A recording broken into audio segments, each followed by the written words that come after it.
Delete করে দেই।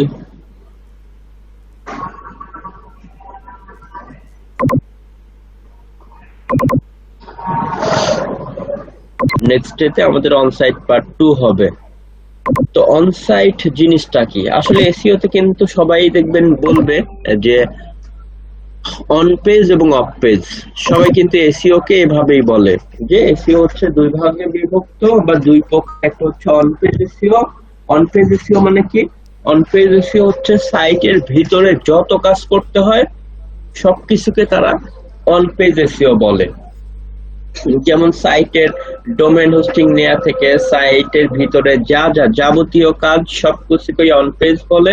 আর সাইটের বাইরে মার্কেটিং মানে যেমন ব্যাক লিঙ্ক বা লিঙ্ক বিল্ডিং বা হচ্ছে আমরা যেটাই বলি না কেন, এর মধ্যে বিভিন্ন টাইপের ব্যাকলিঙ্ক আছে, blog commenting, forum posting, directory submission, social media বিভিন্ন লিঙ্ক বিল্ডিং অথবা guest posting, article submission, article ডিরেক্টরিতে আর্টিকেল পাবলিশ, এছাড়া হচ্ছে broken link building, email outreach, যা যা বলি না কেন, প্রোফাইল ব্যাকলিঙ্ক, এই সবগুলো কিন্তু আমাদের সাইটের বাইরে গিয়ে আমরা অন্যান্য সাইটে গিয়ে ব্যাকলিঙ্ক করে থাকি। তো এটাকে অফ পেজ এসইও বলে। যেমন অনেকেই দেখবেন বা আমরা অনেক সময় ধরেন একটা শোরুম বা একটা দোকানের সাথে তুলনা করে থাকি যে আপনি ধরেন একটা প্রোডাক্টের শোরুম দিচ্ছেন।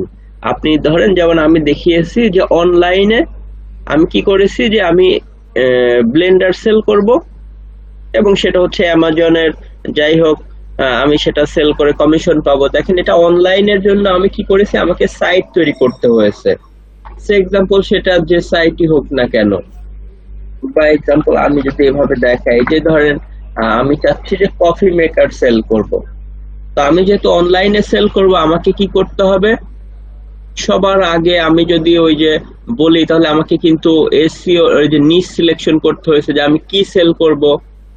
সেটা আমি ধরেন কি করেছি, আমার নিশ হচ্ছে কফি। আর আপনারাও যদি অফলাইনে কাজ করতে চাইতেন আপনাদেরকেও একটা এরকম নিশ বা টপিকস নিয়ে অ্যানালাইসিস করতে হতো। আপনিও ধরেন কফি সেল করবেন, আপনাকে এই জন্য কফির কি কি আইটেম নিয়ে কাজ করবেন এটার জন্য আপনাকে প্রোডাক্ট খুঁজতে হতো। আমাকেও আমি যেহেতু হচ্ছে কফি নিয়ে কাজ করব আমাকে কফির কিওয়ার্ড রিসার্চ করতে হবে এসইওর জন্য। আবার আমি যদি এরপরে আমাকে আর্টিকেল লিখতে হবে, আপনাদেরকেও ওই প্রোডাক্ট গুলো নিয়ে কিভাবে কাকে কি বলবেন এটাও ধরেন ওয়ান কাইন্ডস অফ আর্টিকেল। একজন মানুষ এসে জিজ্ঞেস করলো এই ব্লেন্ডারটা কেন কিনবে, আপনি বিভিন্ন যুক্তি এই সেই দেখাবেন। তো যাই হোক, টপিক সিলেকশন এগুলোর পরে আমাদের যারা এসইও নিয়ে বা অনলাইনে কাজ করতে চাই তাদের কিন্তু এই যে ডোমেন নেমটা সিলেক্ট করতে হয় যে আমার দোকানের নামটা কি, মানে কি নাম দিয়ে সার্চ দিলে আমাকে পাবে, বা কিওয়ার্ড দিয়ে সার্চ দিলেও আমাকে যে পাবে। ধরেন এক্সাম্পল এখানে সার্চ দিল যে example best single serve coffee maker example. দেখেন এখানে সার্চ দিলেই দেখেন অনেকগুলো সাইট অলরেডি যে পাওয়া যাচ্ছে। তো এই যে এক একজন কিন্তু এক এক নামে দেখেন আছে, কেউ হচ্ছে coffeechannel.com, কেউ আবার আপনার হচ্ছে অন্যান্য টপিকস, কেউ হচ্ছে কি যাই হোক অন্যান্য, দেখেন এক একজনের এক এক ভাবে নাম। তো এগুলো হচ্ছে কি আপনার ডোমেইন নেম। ওকে, এগুলো হচ্ছে এক একটা দেখেন coffeemakeradvisor.com এরকম আর কি বিভিন্ন যে নাম দেখতে পাচ্ছেন, bestbuy.com, nytimes.com, walmart.com, coffee grinder গুরু, এই টাইপের কিছু একটা নাম। যাই হোক, তো এইগুলো এক একজনের কিন্তু হচ্ছে এটা দোকানের নাম বা সাইটের নাম, যেটাকে আমরা ডোমেইন নেম বলি। আর যারা এই যে অফলাইনে মার্কেটিং বা বিজনেস করবেন তাদেরও কিন্তু একটা দোকানের নাম নিতে হয়। এক্সাম্পল আপনার হচ্ছে বিসমিল্লা কুকারিজ বা বিসমিল্লা কফি হাউস বা বিসমিল্লা কফি মেকার, এইভাবে যাই বা আরো অন্যান্য টপিক যদি একসাথে থাকে আপনি সেভাবে করে নাম রাখবেন। মানে এক একজন তার দোকানের নাম কিন্তু দেখবেন এক এক ভাবে রাখে। আবার অনলাইনেও আমরা আমাদের সাইটের নাম রাখি। তো অনলাইনে শুধু সাইটের নাম নিলেই তো হবে না, যেটাকে আমরা ডোমেইন নেম বলি। আবার ডোমেইন নেমের সাথে সাথে আমাদের এই যে ক্লিক করলে যে একটা সাইটে যে যাচ্ছে বা এই যে কন্টেন্ট গুলো যে চলে আসবে যেটা সার্ভার বলা হয়, তো এই জন্য এটাকে হোস্টিংও বলা হয়। তো আমাদেরকে অনলাইনে কাজ করতে হলে, অনলাইনে আমার দোকান দিতে হলে, কারণ এটাও ধরে নেন একটা দোকান। ওকে, তো যে লোড নিচ্ছে দেখেন, এই যে আমরা চলে আসলাম এখন সার্ভারের মধ্যে, ঘুরে ঘুরে অন্যান্য পেজও দেখতে পাবো। তো ডোমেইন নেম আর এই ভিতরেরটা হচ্ছে কি হোস্টিং। তো যাই হোক দেখেন, তো আমাদের এসইও নিয়ে কাজ করতে হলে বা অনলাইনে কাজ করতে হলে আমাদের একটা ডোমেইন নেম নিতে হয়, মানে যেটা ওই যে ট্রেডিশনালি কাজ করতে গেলে আপনাদের যেমন দোকানের নাম সিলেক্ট করতে হবে বা সেটা রেজিস্ট্রেশন করতে হবে, ট্রেড লাইসেন্স করতে হবে। আর এইখানেও টাকা দিয়ে এটা 8 থেকে $10 মধ্যে দিয়ে আমাদেরকে কি করতে হবে, রেজিস্ট্রেশন করতে হবে। বিভিন্ন কোম্পানি আছে, সেখান থেকে ডোমেইন নেম নিতে হবে আর হোস্টিং নিতে হবে। যেমন এক্সাম্পল নেম চিপ হতে পারে, হোস্ট গ্যাটর হতে পারে, গোডাইডি হতে পারে, বা বাংলাদেশেরও অনেক সার্ভিস প্রোভাইডার আছে। এখন ধরেন আপনি কোন এক টপিকস নিয়ে কি করবেন, ডোমেইন নেম নেবেন। সেই যে প্রথমেই চলে এসেছে ডোমেইন নেম, বা এখান থেকে গিয়ে ডোমেইন নেম সার্চে ক্লিক করতে হবে। এই যে ক্লিক করলে এই যে ডোমেইন নেম সার্চ করার অপশনটা এই যে চলে আসবে। ডোমেইন নেম সার্চ মানে দেখতে হবে যে আপনি যে নামটা নিতে চান সেটা অ্যাভেলেবেল আছে কিনা, কারণ কেউ একজন নিয়ে ফেললে, আমি এখন এক্সাম্পল জাস্ট কফি মেকার বা এক্সাম্পল ধরেন হচ্ছে blenderfair.com নিয়েছি, আপনিও নিবেন পারবেন না যতদিন না পর্যন্ত এটা আমি সচল রাখি বা এক্সপায়ার না হয়ে যায়, ততদিন পর্যন্ত এটা আমার থাকবে। এটা কিন্তু এমন না যে আপনি কিনলে লাইফ টাইমের জন্য আপনাকে দিয়ে দিবে। এটা মনে করেন ওই যে দোকানের নাম যেমন একবার রেজিস্ট্রেশন করলে গভর্নমেন্টকে আপনাকে কি করতে হবে, বারবার ওই প্রতি বছর নাম রিনিউ করতে হবে। এখানেও সেম, এখানেও আপনি চাইলে 1 বছরের জন্য একবারে টাকা দিয়ে নিতে পারেন, $8 থেকে $10, বা 2 বছর 5 বছর। ওই টাইম শেষ হওয়ার 3 মাস আগে থেকেই আপনাকে নোটিশ করবে যে আপনি তাড়াতাড়ি রিনিউ করেন। রিনিউ করে নিলে তো এটা তো আপনাকেই প্রায়োরিটি, আপনি যেটা একবার নিয়েছেন অন্য কেউ পাবে না। আর যদি আপনি রিনিউ নাই করেন তাহলে এটা 1 মাস পরে দেখা যাবে অ্যাভেলেবেল হয়ে গেলে তখন যে কেউ নিয়ে নিতে পারবে। তো আপনি ধরেন এখন ওই যে গতদিন আমরা নাইফ নিয়ে দেখেছিলাম, ধরেন আমরা এক্সাম্পল চাচ্ছি যে এক্সাম্পল বেস্ট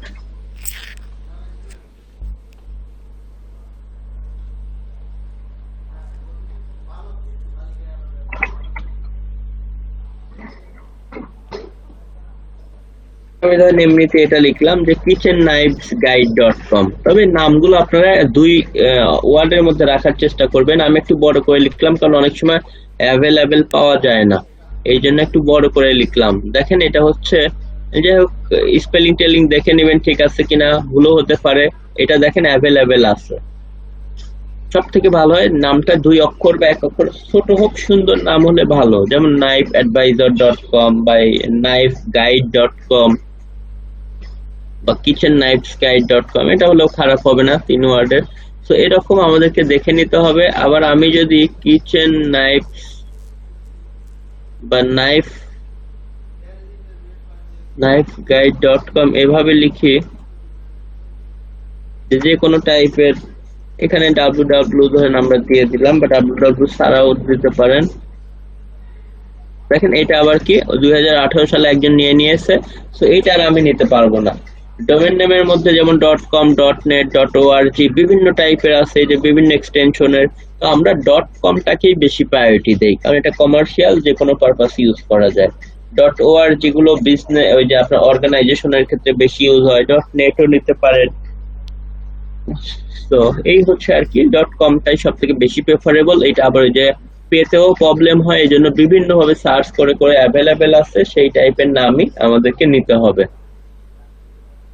ওকে, তো যাই হোক আমাদেরকে এসইও তে কাজ করতে হলে একটা কি করতে হবে, ডোমেইন নেম নিতে হবে। এবং দেখতেছিলেন যে ওই যে কিছুক্ষণ আগে আসছিল এটা $8.88, মানে $9-10 মতো।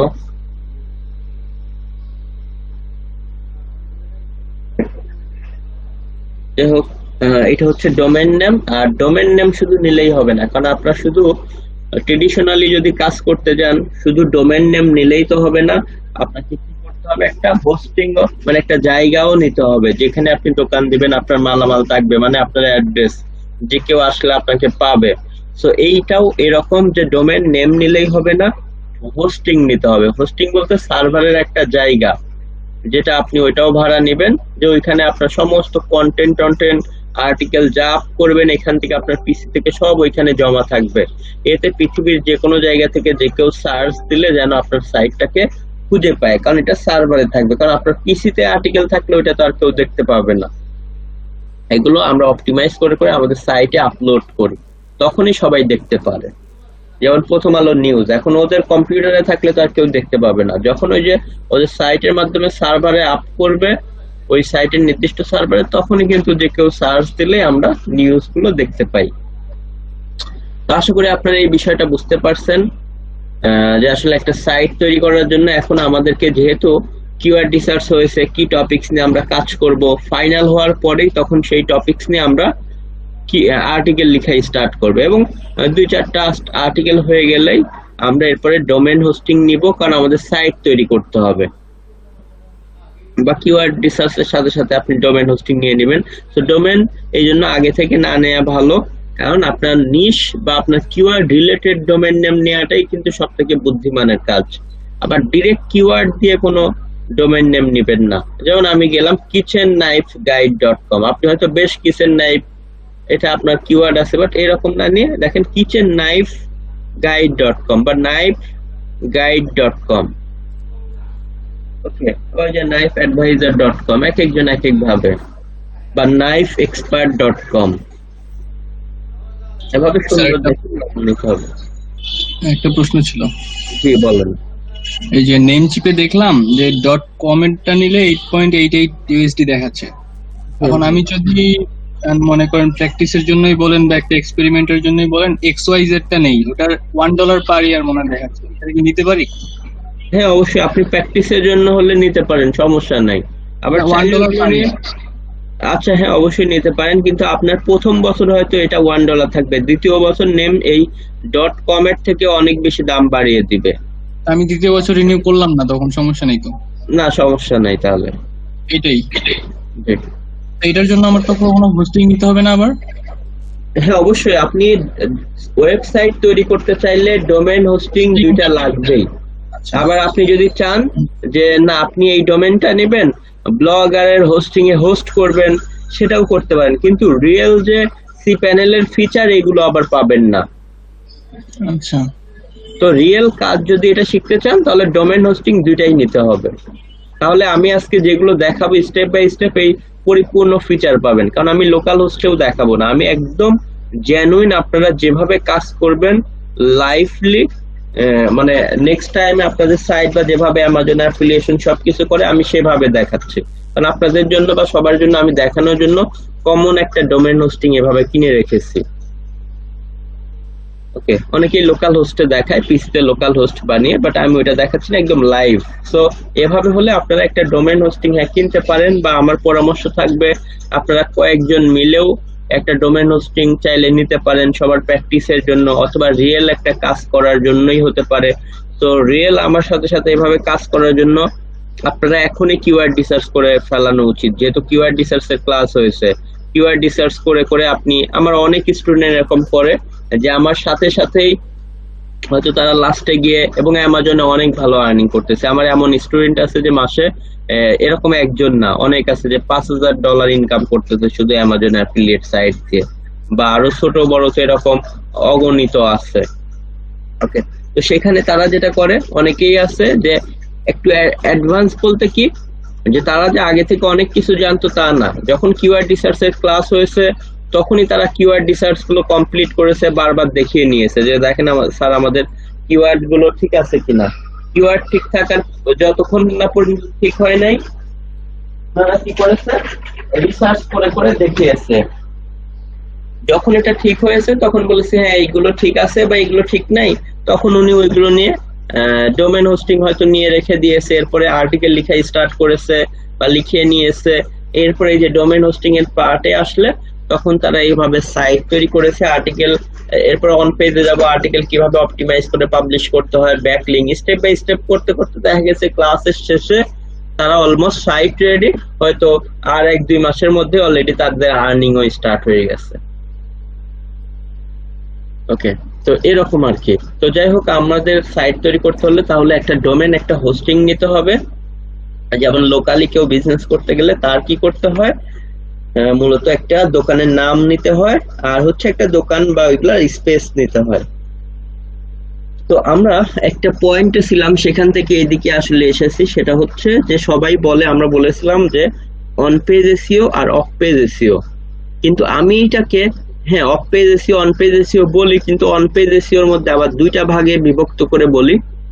একটা হচ্ছে অন সাইট এসইও আর একটা হচ্ছে on page SEO. On site SEO কি আর অন পেজ এসইও কি? অন পেজ এসইও হচ্ছে এই যে প্রতিবার মূলত আর্টিকেল পাবলিশ করার সময় সেই আর্টিকেলটাকে ধরেন অপটিমাইজ করে করে, ওই যে আর্টিকেল রাইটিং এর ক্লাসে যেটা ছিল সেটার সাথে এই যে কিওয়ার্ড ডেনসিটি সবকিছু অপটিমাইজ করে করে পাবলিশ করাটাকে মূলত অন পেজ এসইও বলে। ওকে, বাট এই যে সাইট তৈরি, সাইটের এই যে লিংকের ফরম্যাট কেমন হবে, সাইটের কি থিম ইউজ হবে, এই যাবতীয় গুলো আসলে অন সাইটের মধ্যে পড়ে। মানে অন পেজ হচ্ছে যে আপনি যতবার আর্টিকেল পাবলিশ করবেন প্রতিবার প্রতিটা আর্টিকেলকে কি করতে হবে, এসইও ফ্রেন্ডলি করে অপটিমাইজ করে পাবলিশ করতে হবে, এটাই হচ্ছে অন পেজ। আর অন সাইট হচ্ছে যে কাজগুলো এরকম প্রতিবার করতে হবে না, মানে এই সাইটে যদি আপনি 1000টা আর্টিকেল পাবলিশ করেন 1000 বারই অপটিমাইজ করে করে পাবলিশ করতে হবে, এটা হচ্ছে অন পেজ, মানে প্রতিটা আর্টিকেল পাবলিশ। আর হচ্ছে অন সাইট হচ্ছে যে আপনি সাইটে এই কাজগুলো মূলত একবারই করতে হয়। যেমন এক্সাম্পল ধরেন থিম, আপনি হয়তো অনেকগুলো চেক করলেন কিন্তু ফাইনালি একটাই থিম রাখলে, বা একটা থিম রাখলে হোল সাইটেই চেঞ্জ আসে, permalink setup, robot.txt, site map, এরকম আরো অনেক কিছু। ওকে, তো এগুলোকে আমরা হচ্ছে অন সাইট বলি। এবং অন সাইট কাজের জন্য আমার হচ্ছে এক্সিস্টিং কোন একটা গ্রুপ থেকে, হ্যাঁ এই যে যেমন D6 বা D12 যেগুলো বলেছি যে আমার রিসেন্টলি শেষ হয়েছে, এবং তাদের গ্রুপগুলো আপনাদেরকে দেখিয়েছি। তো সেখান থেকে আমি ওই যে অন পেজ অন সাইট 1 এর এই বিষয়গুলো অলরেডি কি করেছি, কপি করে আপনাদের দেখেন গ্রুপে অলরেডি আমি দিয়েছি। আর অলরেডি হ্যাঁ জাস্ট এইখানকার বিষয়টা তো জানেনই যে তারা সবাই আসলে অনেক ভালো কাজ করতেছে। সো আশা করি আপনারাও এভাবে করে কাজ করলে অনেক বেটার করতে পারবেন, যে তাদের যেহেতু প্রচুর আসলে এভাবে কি সাকসেস। যেমন আমরা যদি আবারও যাই D6 এ,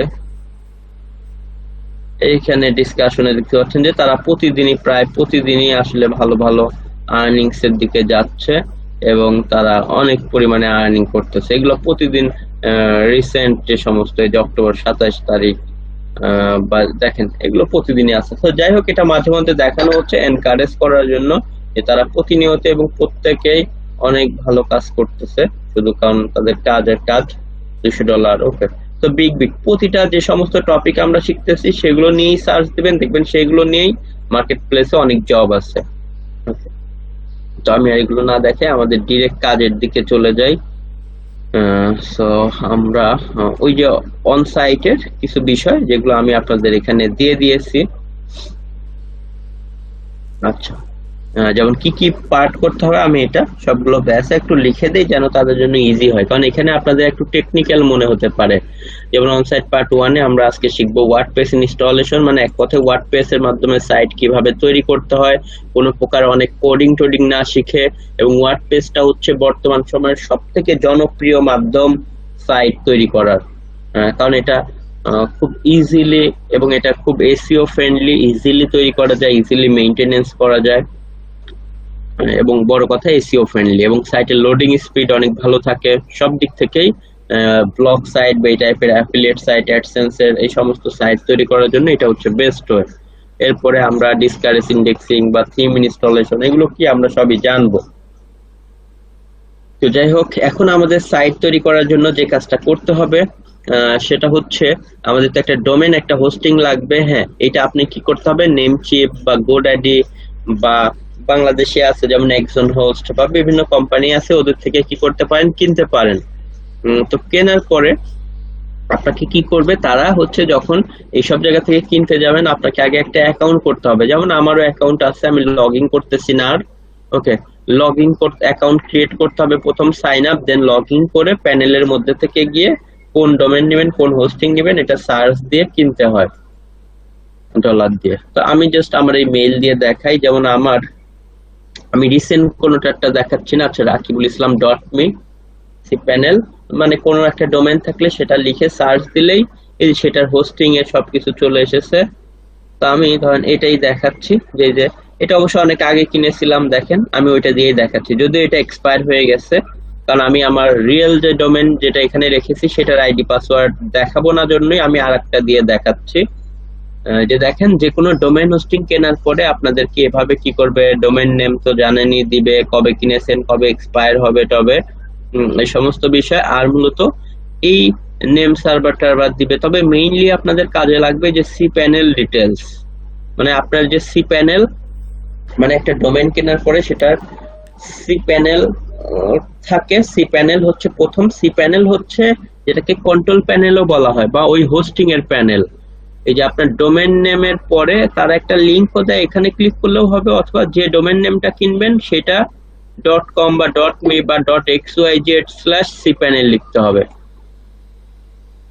ওকে, মানে যে কোনো কি করতে হবে আপনার ডোমেইনে, যেমন এক্সাম্পল আমি যদি এইটার কথা বলি, এই সাইটের cPanel এ যাওয়ার জন্য কি করতে হবে, দেখেন এই সাইট লিখবেন /cpa, স্পেলিং ভুল করলে হবে না, cPanel, এই যে cPanel লিখলাম, আমার দেখেন এখন এটা রিলোড হয়ে আইডি পাসওয়ার্ড দিতে বলবে, দিলেই আমার এই cPanel এ আমি কি করতে পারবো, ঢুকে যেতে পারবো এইটার যে আইডি পাসওয়ার্ড আছে। ওকে, তো এরকম ওই যে যেমন রাকিবুল ইসলাম .me বা যেটা দেখলাম, যেটাই হোক না কেন, সাইটের নেম /cPanel লিখলেই cPanel এই যে লগ ইন করার আইডি পাসওয়ার্ড পাবো। দেন এটার মধ্যে ঢোকার পরেই, সার্ভারে ঢোকার পরেই আমরা আমাদের সাইটটাকে তৈরি করব। তো এখান থেকেই সমস্ত কাজগুলো আস্তে আস্তে করব। যদিও এটা cPanel, এটার পরে আমরা এই যে এরকম সাইট করব, এবং আমাদের মূলত cPanel এর মধ্যে কাজ কম হবে, কিন্তু প্রথম রুট কাজগুলো cPanel এর মধ্যে হবে। এরপরে আমাদের ম্যাক্সিমাম কাজ, আর্টিকেল পাবলিশ বা যাবতীয় বিষয়গুলো হবে আমাদের কোথায়, সাইটের মধ্যে কাজ হবে। বাট এই সাইটটা তৈরি করতে হবে আমাদের কোথা থেকে, cPanel এর মধ্যে থেকে। তো চলেন আমরা এখন সেই বিষয়গুলো দেখব। এটা দেখার জন্য আমরা আসলে যে একটা ডোমেন কিনে রেখেছি সেটার নাম হচ্ছে opsori.com। তো আমি সেটা লিখতেছি, কারণ শুরুতে তো আপনি আর ওইভাবে সাইট গেলে পাবেন না। তো আমি opsori.com / কি করতে হবে, cPanel, ওকে, cPanel লিখতে হবে। cPanel লেখার সাথে সাথে দেখেন আমরা হচ্ছে cPanel এর এরকম আইডি পাসওয়ার্ড দেওয়ার অপশন পাবো। তো আমি একটু ভিডিওটা অফ করে সেখান থেকে আইডি পাসওয়ার্ড গুলো কপি করে নিয়ে আসতেছি, কারণ ভিডিও যেহেতু অনেকেই দেখে, তো এখানে যেহেতু আইডি পাসওয়ার্ড একটা সিকিউর বিষয় থাকে।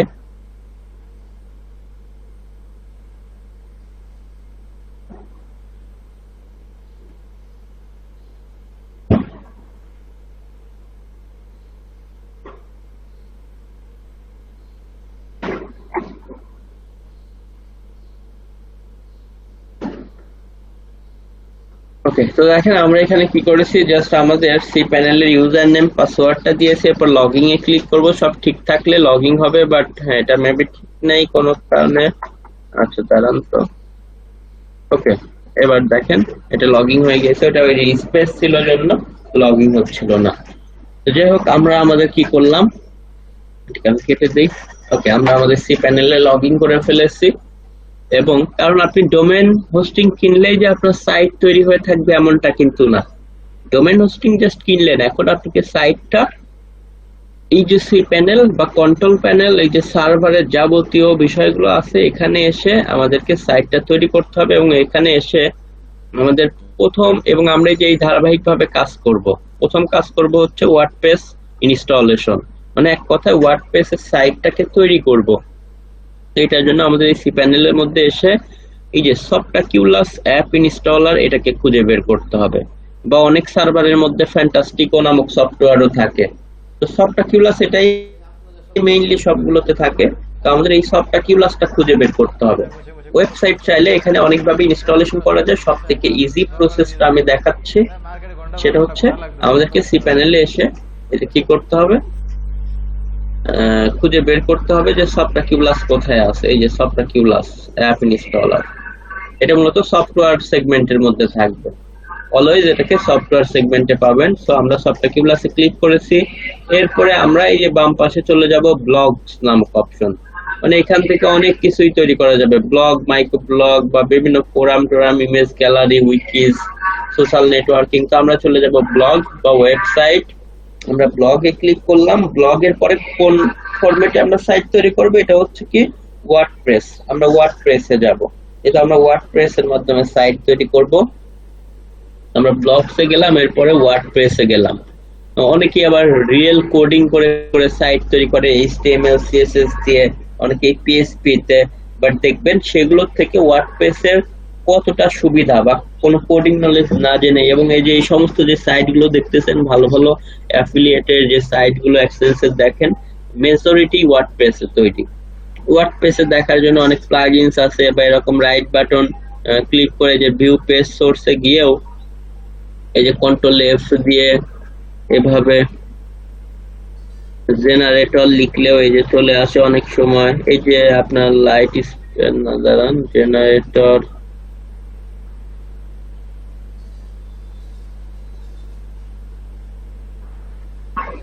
এটা মূলত ওয়ার্ডপ্রেস দিয়ে তৈরি। ওয়ার্ডপ্রেসে বোঝার আরো ওয়ে হচ্ছে ওই যে /wp অ্যাডমিন দিলেই চলে আসবে, /wp -admin লগইন আসবে অপশন। ওকে, তো এখানে মূলত দুইটা অপশন, একটা হচ্ছে cPanel আর এটা হচ্ছে ওয়ার্ডপ্রেস এর ড্যাশবোর্ডে লগইন। তো যাই হোক, এদিকে আমরা পরে যাব। আমরা আগে দেখি, আমরা সাইট তৈরি করতেছিলাম। আচ্ছা, আপনাদের কি মনে আছে আমরা কোথা থেকে কোথায় এসেছি? প্রথম আমরা কি করেছি, এই যে cPanel থেকে সফটওয়্যার অ্যাপ ইনস্টলারে ক্লিক করেছি। সেখান থেকে ডান পাশে যে বাম পাশে ব্লগসে ক্লিক করেছি। এরপরে ওয়ার্ডপ্রেসটাকে সিলেক্ট করেছি যে ওয়ার্ডপ্রেসের মাধ্যমে করব, আর এখান থেকে আমরা এই যে ইনস্টলে ক্লিক করব। এখন আমরা ওয়ার্ডপ্রেসে যে ইনস্টলে ক্লিক করব। ইনস্টলে ক্লিক করার পরেই এই যে এরকম একটা অপশন আসবে, এই ফর্মটা আমাদের ফিল আপ করতে হবে যে আমরা কোন ভার্সন, ওয়ার্ডপ্রেসের বিভিন্ন ভার্সন আছে, আমরা একদম লেটেস্ট ভার্সনটা দিলাম 5.5.1 যেটা আছে এটা আমরা দিলাম। এরপরে আমাদের হচ্ছে একটা মিনিট,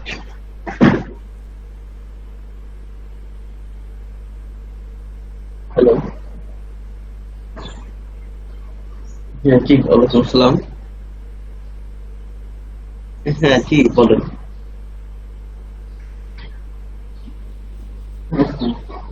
হ্যাঁ, হ্যাঁ, আজকে রাত 8:30টার থেকে হবে গুগল মিটে, গুগল মিট। হ্যাঁ হ্যাঁ, লিংক দিয়ে দিব না, আপনি হচ্ছে ওই 8:30টার দিকে আমাকে ফেসবুকে নক দিয়ে রাখবেন। আচ্ছা, হ্যাঁ হ্যাঁ, ওকে ওকে।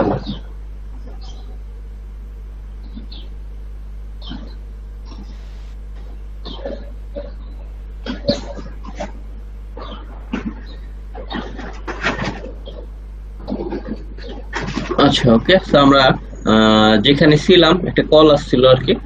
সো এখানে আমরা ভার্সনটা সিলেক্ট করে দিচ্ছিলাম।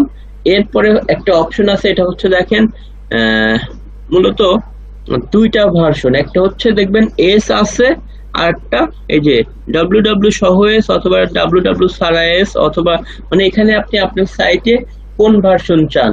যেমন example just coffee maker, example আপনি যেভাবে দেন না কেন, এখানে দেখেন www ছাড়া, বাট এখানে এই যে HTTPS, মানে এটাকে SSL বলা হয়, SSL সার্টিফিকেট। এটা মূলত নেম চিপ এগুলো থেকে ইয়ে করলে আবার এক্সট্রা দেখবেন SSL-টা কিনতে হয় এখান থেকে। এই যে আপনার SSL বা সিকিউরিটির মধ্যে এই যে SSL সার্টিফিকেট, তো এই যে এস মানে তালা চিহ্ন থাকবে, এটা রাখাটা বেটার। আর একটা আছে তালা না দিলে দেখবেন এখানে আনসিকিউর অপশন থাকে, একটা বল পয়েন্টের মতো থাকে এরকম ডোমেইন। ধরেন দেখি তো খুঁজে পাই কিনা এরকম সাইট, তো ব্লেন্ডার বেস গভর্নমেন্ট যে কোনো সাইটে যান ভাই, ওগুলো আনসিকিউরড থাকে। আচ্ছা, গভর্নমেন্ট সাইটে, আচ্ছা নাম বলেন তো একটা। আমাদের রিক্রুটমেন্টে যেতে পারেন, বা হচ্ছে BPSC বাংলাদেশ, এগুলোতে যেতে পারেন। ওকে, আমরা দেখি। হ্যাঁ, তাহলে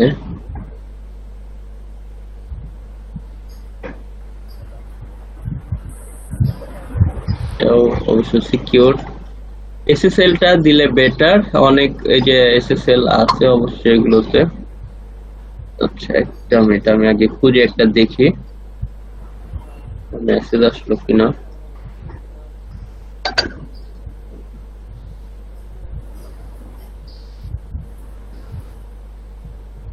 বারো ঘন্টার মধ্যে ডেলিভারি দিতে হবে। আচ্ছা, যাই হোক, এটা ওকে। তো এরকম আমরা হচ্ছে ধরেন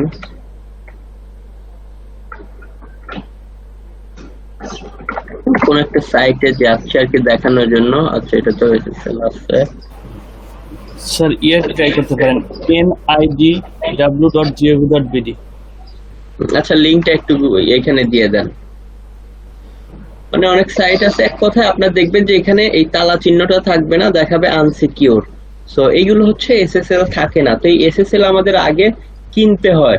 এসএসএল যদি আমরা কিনি তাহলেই আমরা ওই যে এস এর ফরম্যাটটা দিব, এই যে HTTPS। এখন এটা আপনি চাইলে এইটাও দিতে পারেন অথবা www সহও দিতে পারেন।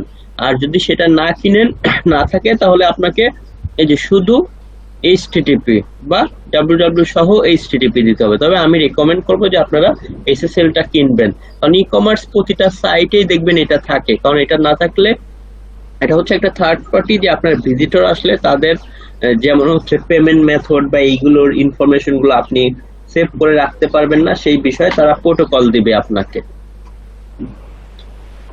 আচ্ছা, ওকে। তো একজন মনে হয় লিঙ্ক দিয়েছেন ওই টাইপের একটা এক্সাম্পলের। আচ্ছা, দেখি হ্যাঁ এটাতে আছে কিনা। হ্যাঁ, যেমন এটা দেখেন একটা, এটাতে দেখেন হচ্ছে কি নট সিকিউর, মানে ওই যে এসএসএল নাই জন্য এখানে নট সিকিউর দেখাচ্ছে।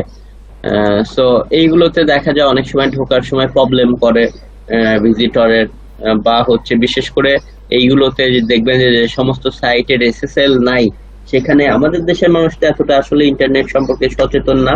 বাইরের মানুষ ওরা অনেক সময় ঢুকতে এই টাইপের সাইটে ভয় পায়, বা ওরা দেখবেন পেমেন্ট মেথড হলে ভুলেও এই সমস্ত সাইট, যে সমস্ত সাইটের ইয়ে নাই সেখানে তারা পেমেন্ট করে না, যেমন বিশেষ করে ই কমার্স সাইট টাইট গুলো। ওকে, কিন্তু আমাদের অ্যাফিলিয়েট সাইট টাইট গুলোতে এসএসএল না দিলেও হ্যাঁ চলবে, বাট এটা দিলে বেটার। এটা র্যাঙ্কিং এর কিছুটা আসলে ইম্প্যাক্টও ক্যারি করে। তো আমি বলবো যে এখন এসএসএল টা অনেকটাই বাধ্যতামূলক হয়ে গেছে, কারণ এসএসএল টাকে এখন ব্রাউজার গুলো বিশেষ করে গুগল ক্রোম এগুলো প্রায়োরিটি দেয়। ওকে, সো এসএসএল টা নিয়ে নিবেন। এসএসএল আবার যেমন ওই যে বললাম একজন হোস্ট বাংলাদেশে, বা ধরেন হচ্ছে siteground.com, এদের থেকে ডোমেইন হোস্টিং কিনলে এদের হোস্টিং এর মধ্যে আবার দেখা যায় এসএসএল কি থাকে, এমনিতেই ফ্রি থাকে। ওকে, এগুলো যদি ভিউ প্ল্যান দেখি, এসএসএল আপনার হচ্ছে হোস্টিং এর দাম দেখেন 167 টাকা পার মান্থ, এটা ইয়ারলি অ্যারাউন্ড 2000 টাকা। এসএসএল আমরা দেখি, ওদের এসএসএল মূলত ফ্রি থাকে।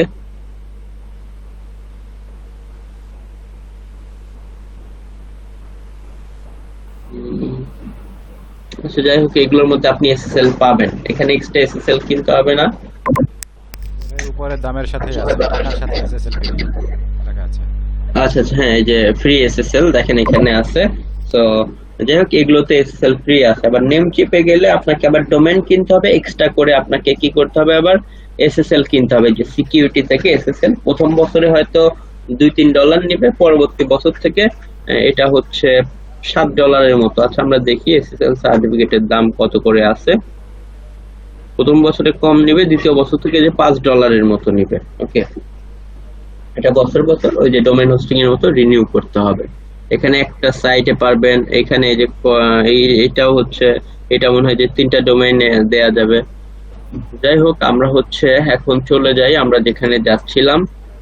আর www ছাড়া এটা জানেন, আমি বলবো যে www ছাড়াই দেন। এখন www ছাড়াই ম্যাক্সিমাম হয়, অনেক সময় www দিলেও লোড হলে ওই যে ওইগুলো দেখা যায় আসে না। এই যে www ছাড়া যেমন দেখতে পাচ্ছেন আমার সাইট, যেমন আরো যেমন ব্লেন্ডার ফেয়ার, আমি হচ্ছে এখন www ছাড়াই দেই। যাই হোক, এইগুলো যদি এভাবে দেই, এটা যেমন এসএসএল, এখানে www সারা।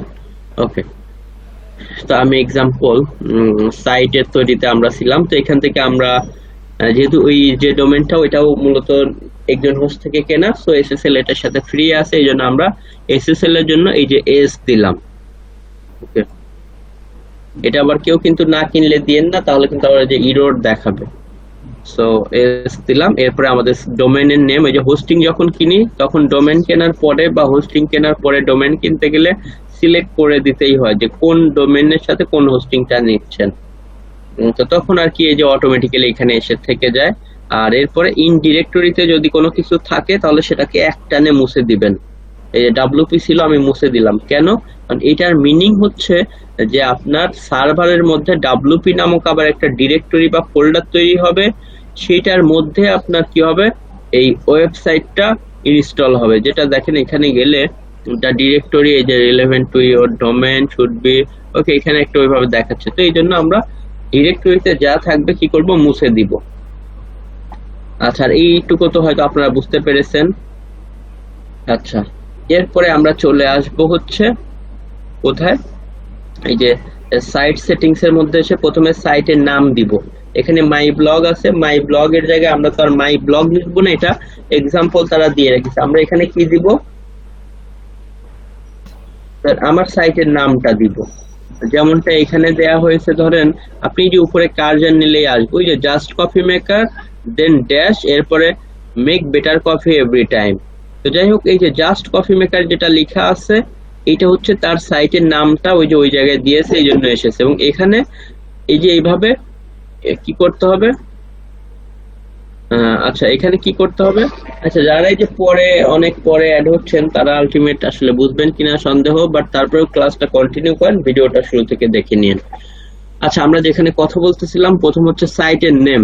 এখানে আমাদের এই ডোমেনের নাম অপসরি, এর জন্য আমরা কিন্তু এখানে অপসরি লিখলাম, এবং এখানে সবগুলো স্মল লেটার। আমরা কিন্তু একটু এই যে প্রথমটাকে বড় দিলাম, এরপর এগুলো ছোট, মানে আমরা এই রোবোটিক ফরম্যাটে দিচ্ছি না, আমরা দিচ্ছি হিউম্যান ফরম্যাটে। হিউম্যান মানুষজন যেভাবে পড়তে স্বাচ্ছন্দ্য বোধ করে সেভাবে। আমার যদি এটার নাম হতো এক্সাম্পল ব্লেন্ডার ফেয়ার, তাহলে আমি কিভাবে লিখতাম, এই ডোমেনের নাম ব্লেন্ডার ফেয়ার হলে ব্লেন্ডার ফেয়ার এভাবে লিখতাম। আমার যদি এই যে জাস্ট কফি মেকার, এদের যেমন ডোমেনের নাম জাস্ট কফি মেকার, তারা কিন্তু ওই যে ওইখানে কি, তাহলে আমাকে কি করতে হবে, যে এভাবে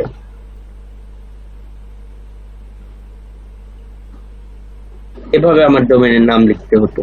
সবগুলো ছোট হাতের না, এটা হচ্ছে যে বললাম ইউজার ফরম্যাটে, মানে রিডার ফরম্যাটে। যেমন এই যে এখানে আসলে দেখতে পারবেন, এই যে কার্জন নিলেই ওই যে দেখেন টাইটেল সেপারেটরের আগে, মানে ওই যে ড্যাশের আগে জাস্ট কফি মেকার, এটা হচ্ছে ওই সাইটের নেমে আমরা যা দিব আমাদের সাইটের টাইটেলে তাই শো করবে। তো আমরা এখানে অপসরি এটাই দিচ্ছে। আর সাইটের ডেসক্রিপশন, মানে আপনার সাইটের প্রতিটা বিজনেসের একটা স্লোগান থাকে, এখানে আমাদের সেই স্লোগানটা দিতে হবে সাইটের। মাই ওয়ার্ডপ্রেস ব্লগের পরিবর্তে আমরা ওই যে এখানে যেমনটা দেয়া হয়েছে, কি দেখেন স্লোগান হচ্ছে মেক বেটার কফি কমা এভরি টাইম, এরপরে একটা হচ্ছে আশ্চর্যবোধক চিহ্ন। তো এরকম আমরা এখানে যেটা দিব সেটা। আচ্ছা, আমি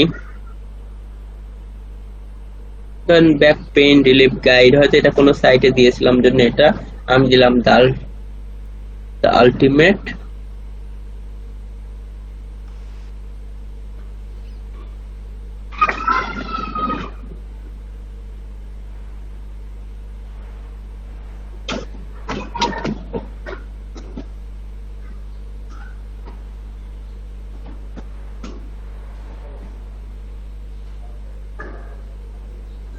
সোর্সিং গাইড।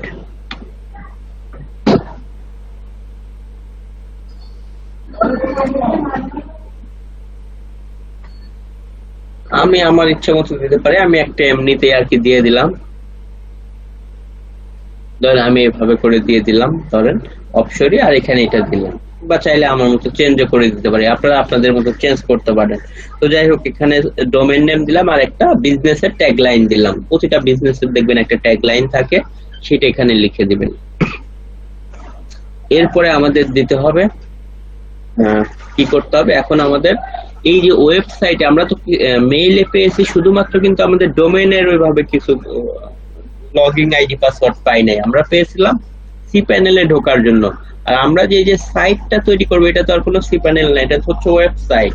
তো এই ওয়েবসাইটে যে লগ ইন করার জন্য আমাদের সি প্যানেলে ঢোকার জন্য ডোমেইন নেম কি লিখতে হয়, /cpanel লিখতে হয়। তাহলে আমরা সি প্যানেলে ঢোকার জন্য দেখেন সি প্যানেলের আইডি পাসওয়ার্ড দেওয়ার অপশন পাই, যেটা আমরা কিনা মেইলে পাই। আর আমাদের সাইটে ঢোকার জন্য স্ল্যাশ, আচ্ছা যাই হোক এটা লোড দিচ্ছে বা সামহাউ, আচ্ছা এটা হচ্ছে সি প্যানেল ঢোকার জন্য মাঝে মধ্যে সমস্যা করতে পারে, আবার দিতে হবে দিলে চলে আসবে, বা স্ল্যাশ দিয়ে আমরা /wp-admin এটা দিয়ে আমরা আমাদের কেন সাইটে লগ ইন করার জন্য ওয়ার্ডপ্রেস, ওই যে বারবার এই সাইটে ইয়ে করতেছি জন্য এরর দেখাচ্ছে, কারণ অনেক সাইটে এরকম থাকে বারবার ভুলভাল ইয়ে করলে। তা দেখেন এই এটা হচ্ছে কিন্তু সাইটের ভিতরে লগ ইন এর জন্য। তো আমরা এখন এই যে সাইটের মধ্যে ঢোকার জন্য যে আইডি পাসওয়ার্ড সেটা আমরা দিব। তো এখানে ডিফল্ট ভাবে অ্যাডমিন থাকে, অ্যাডমিনটা না রাখাই ভালো, কারণ এতে হ্যাকারদের হ্যাক করতে একটু সুবিধা হয়, কারণ তারা জানে যে কোনো ওয়ার্ডপ্রেস সাইটের ইউজার নেম ডিফল্ট ভাবে অ্যাডমিন হয়। তো তারা ধরেন সবসময় ওইটা দিয়ে ট্রাই করে। তো আমরা এখানে চেঞ্জ করে আমাদের মতো কিছু একটা ধরেন দিতে পারি।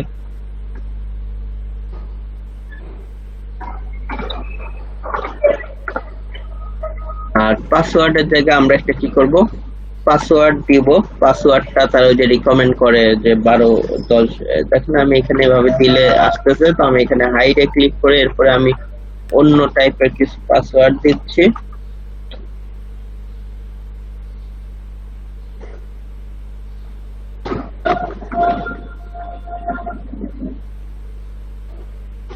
দেখেন আমি হচ্ছে 10 ক্যারেক্টারের বেশি এবং বিভিন্ন জিনিসপত্র মিশিয়ে দিয়েছি, যেমন capital letter, small letter, special character. এইগুলোর কারণে যে গ্রিন দেখাচ্ছে তার মানে পাসওয়ার্ডটা স্ট্রং হয়েছে। এখানে ডিফল্ট মেইল ইংলিশে থাকবে। এদিকে এসে আমরা যেটা করব, ডিফল্ট যে কোনো একটা থিম সিলেক্ট করতে পারি, অথবা না করলেও যে কোনো একটা হয়ে যাবে। এরপর এখানে আমরা আমাদের একটা মেইল দিয়ে দিব, যে কোনো সময় যে কোনো আপডেট আসলে আমাদের এই মেইলে জানাবে। এরপরে ইনস্টলে ক্লিক করবে, ইনস্টলে ক্লিক করলেই এখন আমাদের সাইটটা এই যে তৈরি হচ্ছে। দেখেন আমাদের এখন সি প্যানেলের মধ্যে থেকে খুব ইজিলি আমরা আমাদের সাইটটাকে তৈরি করে ফেলতেছি।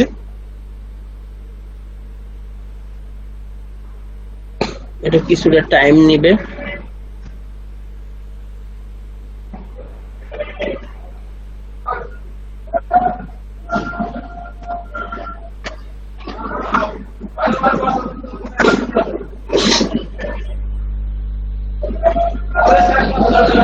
আচ্ছা একটু টাইম নিয়ে নি।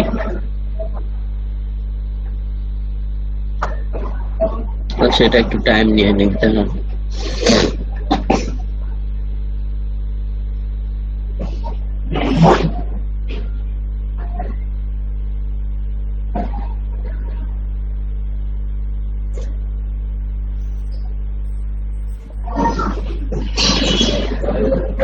আচ্ছা 4% এসে আটকে রইলো, এমন তো থাকার কথা না।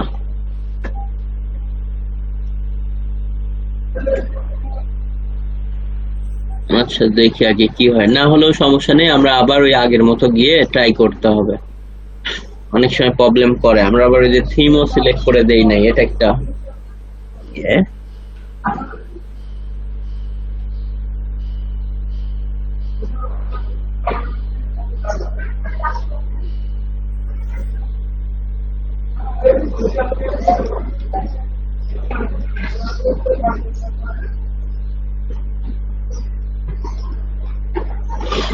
আচ্ছা মেবি একটা প্রবলেমের জন্য। দেখেন আমরা যেটা করি, প্রয়োজনে আমরা আবার চাইলে ব্লগ ওয়ার্ডপ্রেসে এখানে আসতে পারি। আচ্ছা একটা মিনিট, দেখেন আমরা আবার ইনস্টলে ক্লিক করি। ইনস্টলে ক্লিক করার পরে আচ্ছা লেটেস্ট আমরা এখানে দিয়েছিলাম HTTPS এরটা অপশরি, এখান থেকে আমরা ওই যে বলেছিলাম মুছে দিব, মুছে দিয়েছি। মাই ব্লগের জায়গায় আমরা হচ্ছে অপশরি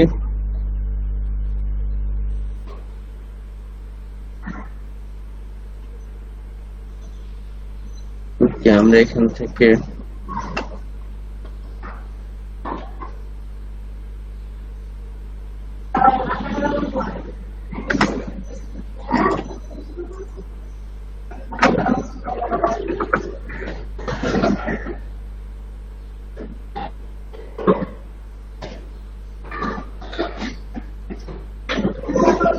যে কোনো একটা থিম দেখেন আমরা কি জাস্ট যে কোনো আমাদের ওই যে প্রবলেমের কারণে আমরা আবার দিচ্ছিলাম কোথায়, এই যে এখানে জাস্ট ক্লিক করে আবার ওয়ার্ডপ্রেসে নামটা দিয়ে জাস্ট প্রথমবার আমরা এই যে কোনো থিম সিলেক্ট করি না। আচ্ছা আমরা একটা থিম সিলেক্ট করে দিলাম, ক্লিক করে যে সিলেক্ট থিম এখানে ক্লিক করলেই হয়ে যাবে। একটা থিম আমরা সিলেক্ট করে দিয়েছি ইনস্টলেশনে, ওই যে আমাদের যেভাবে মেইল দিয়েছিলাম আমরা এরকম আমাদের মেইলটা দিয়ে এখন দেখেন আমরা হচ্ছে ইনস্টলে ক্লিক করি। ইনস্টলে ক্লিক করলে ওই যে বললাম কিছুক্ষণ টাইম নেবে। এই যে এখন দেখেন পার্সেন্টেজ বাড়তেছে, তখন আসলে থিমটা আমরা সিলেক্ট করেছিলাম না। এই যে জাস্ট এইভাবে হয় আমাদের সাইটটা দেখেন বলতেছে আমাদের সাইটটা কমপ্লিট হয়ে গিয়েছে। আর আমাদের সাইটের অ্যাডমিনিস্ট্রেটিভ ইউআরএল মানে অ্যাডমিন প্যানেলে ঢোকার জন্য ওই যে বলেছি যে আমাদের সাইটের নেম .com বা .net/wp-admin এই ড্যাশ না দিলেও চলে, দিলেও চলে। তো যাই হোক আমরা যে সাইট তৈরি করেছি সেটা হচ্ছে একটা মিনিট, এখান থেকে আসলে এটা কিন্তু এরকম না, এটার আগে কাজ করা হয়েছিল জন্য সেমটা এরকম এসেছে। এটাকে আমাদের আবার ডিলিট করতে হবে। আর এটা হচ্ছে আমাদের অ্যাডমিন প্যানেলে ঢোকার জন্য যে ইউআরএল, সেটা এখানে এসে জাস্ট ওই যে আমরা কিছুক্ষণ আগে যে অপশনটি বা আমি যে পাসওয়ার্ডটা দিলাম ওটা তো দেখাই নাই, সেটা দিলেই আমাদের সাইটটা কি হয়ে যাবে, তৈরি হয়ে যাবে। সো আমরা যে সাইটটা, আচ্ছা এখন আমরা এখানে যাওয়ার পরে দেখেন বাম পাশে আমরা কিছু অপশন পাচ্ছি। যেমন প্রথমেই আমাদের যে অপশন গুলো আছে এটা হচ্ছে হোম, এরপরে আমাদের পোস্ট করা, বিভিন্ন আর্টিকেল পোস্ট করা বা ক্যাটাগরি ক্রিয়েট করা, মিডিয়া পেজ তৈরি করা, অ্যাপিয়ারেন্স এর মধ্যে আমরা মূলত থিম জনিত যাবতীয় বিষয় নিয়ে কাজ করতে পারি, বিভিন্ন theme team installation, plug in, user, সেই বিষয়গুলো আমরা প্রতিটাই দেখব। তো আমরা হচ্ছে অ্যাপিয়ারেন্সে প্রথম যাচ্ছি।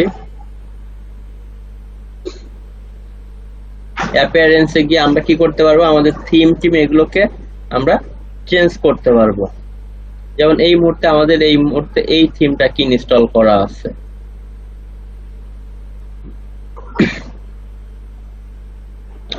আমরা চাইলে যদি অন্য কোনো থিমকেও আমরা ইনস্টল করতে চাই, দেখেন অ্যাক্টিভেট করব।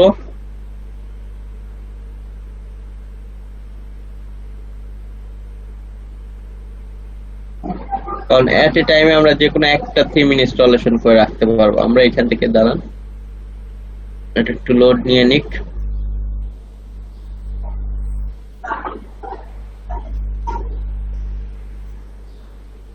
আমরা এই যে 2090 এটা দেখেন অ্যাক্টিভেট করে ফেলেছি। এখন আমরা আমাদের সাইটের যদি লেআউটটা দেখতে চাই, ভিজিট সাইটে এখানে ক্লিক করলেই আসলে চলে আসবে।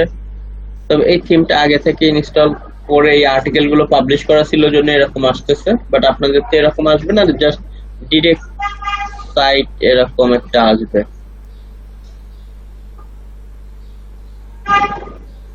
আচ্ছা আমি তার একটা প্লাগইনস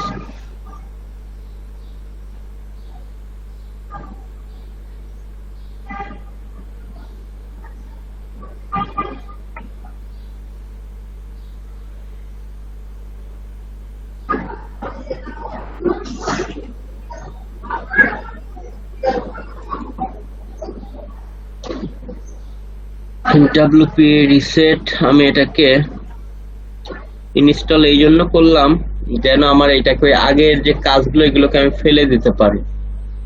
কারণ এটা অবশ্য আপনাদের লাগবে না, আমি আগে এটাকে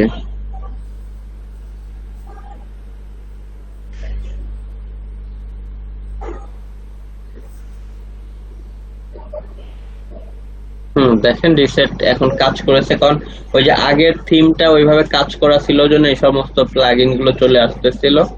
তো আপনাদের আর কি রিসেট লাগবে না, কারণ আমার এই যে নতুন করে ওই আগের ডেটা গুলো ছিল জন্য এরকম দেখলেন যে কপির আর্টিকেল ছিল যেগুলো আমি অন্য কোনো ব্যাচে দেখিয়েছিলাম।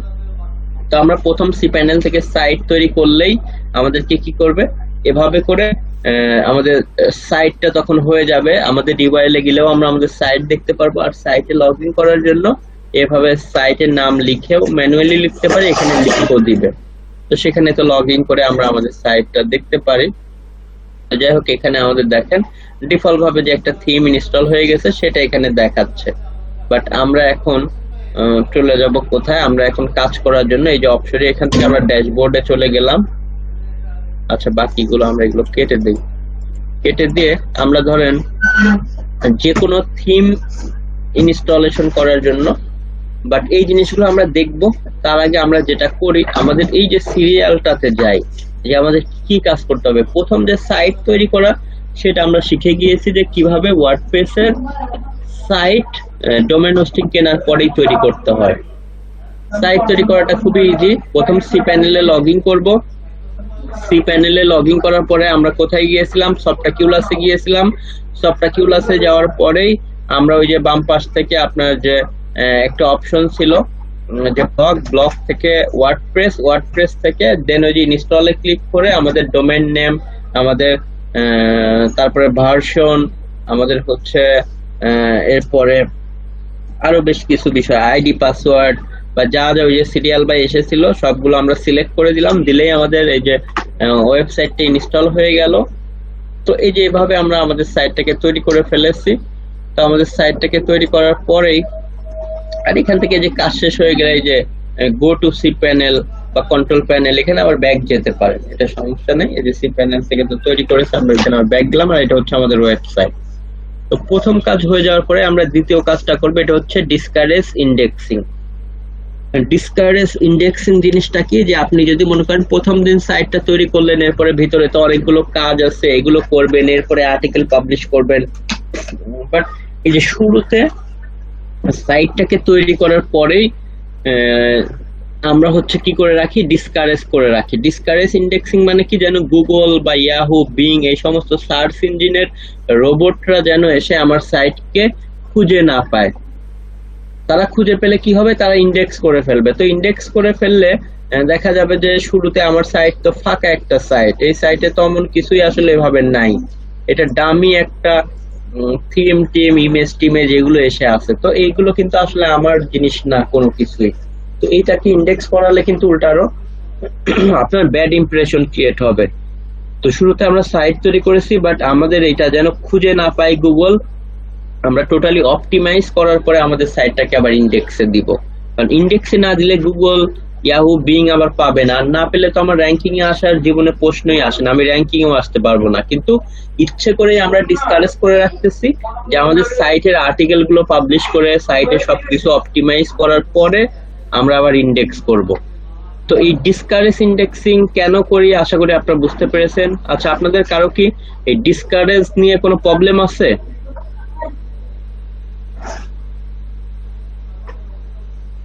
ডিসকারেজ ইন্ডেক্সিং জিনিসটা কি, এটা বুঝতে কি আপনাদের কারো সমস্যা আছে, যে কেন আমরা ডিসকারেজ করে দিচ্ছি বা ডিসকারেজ?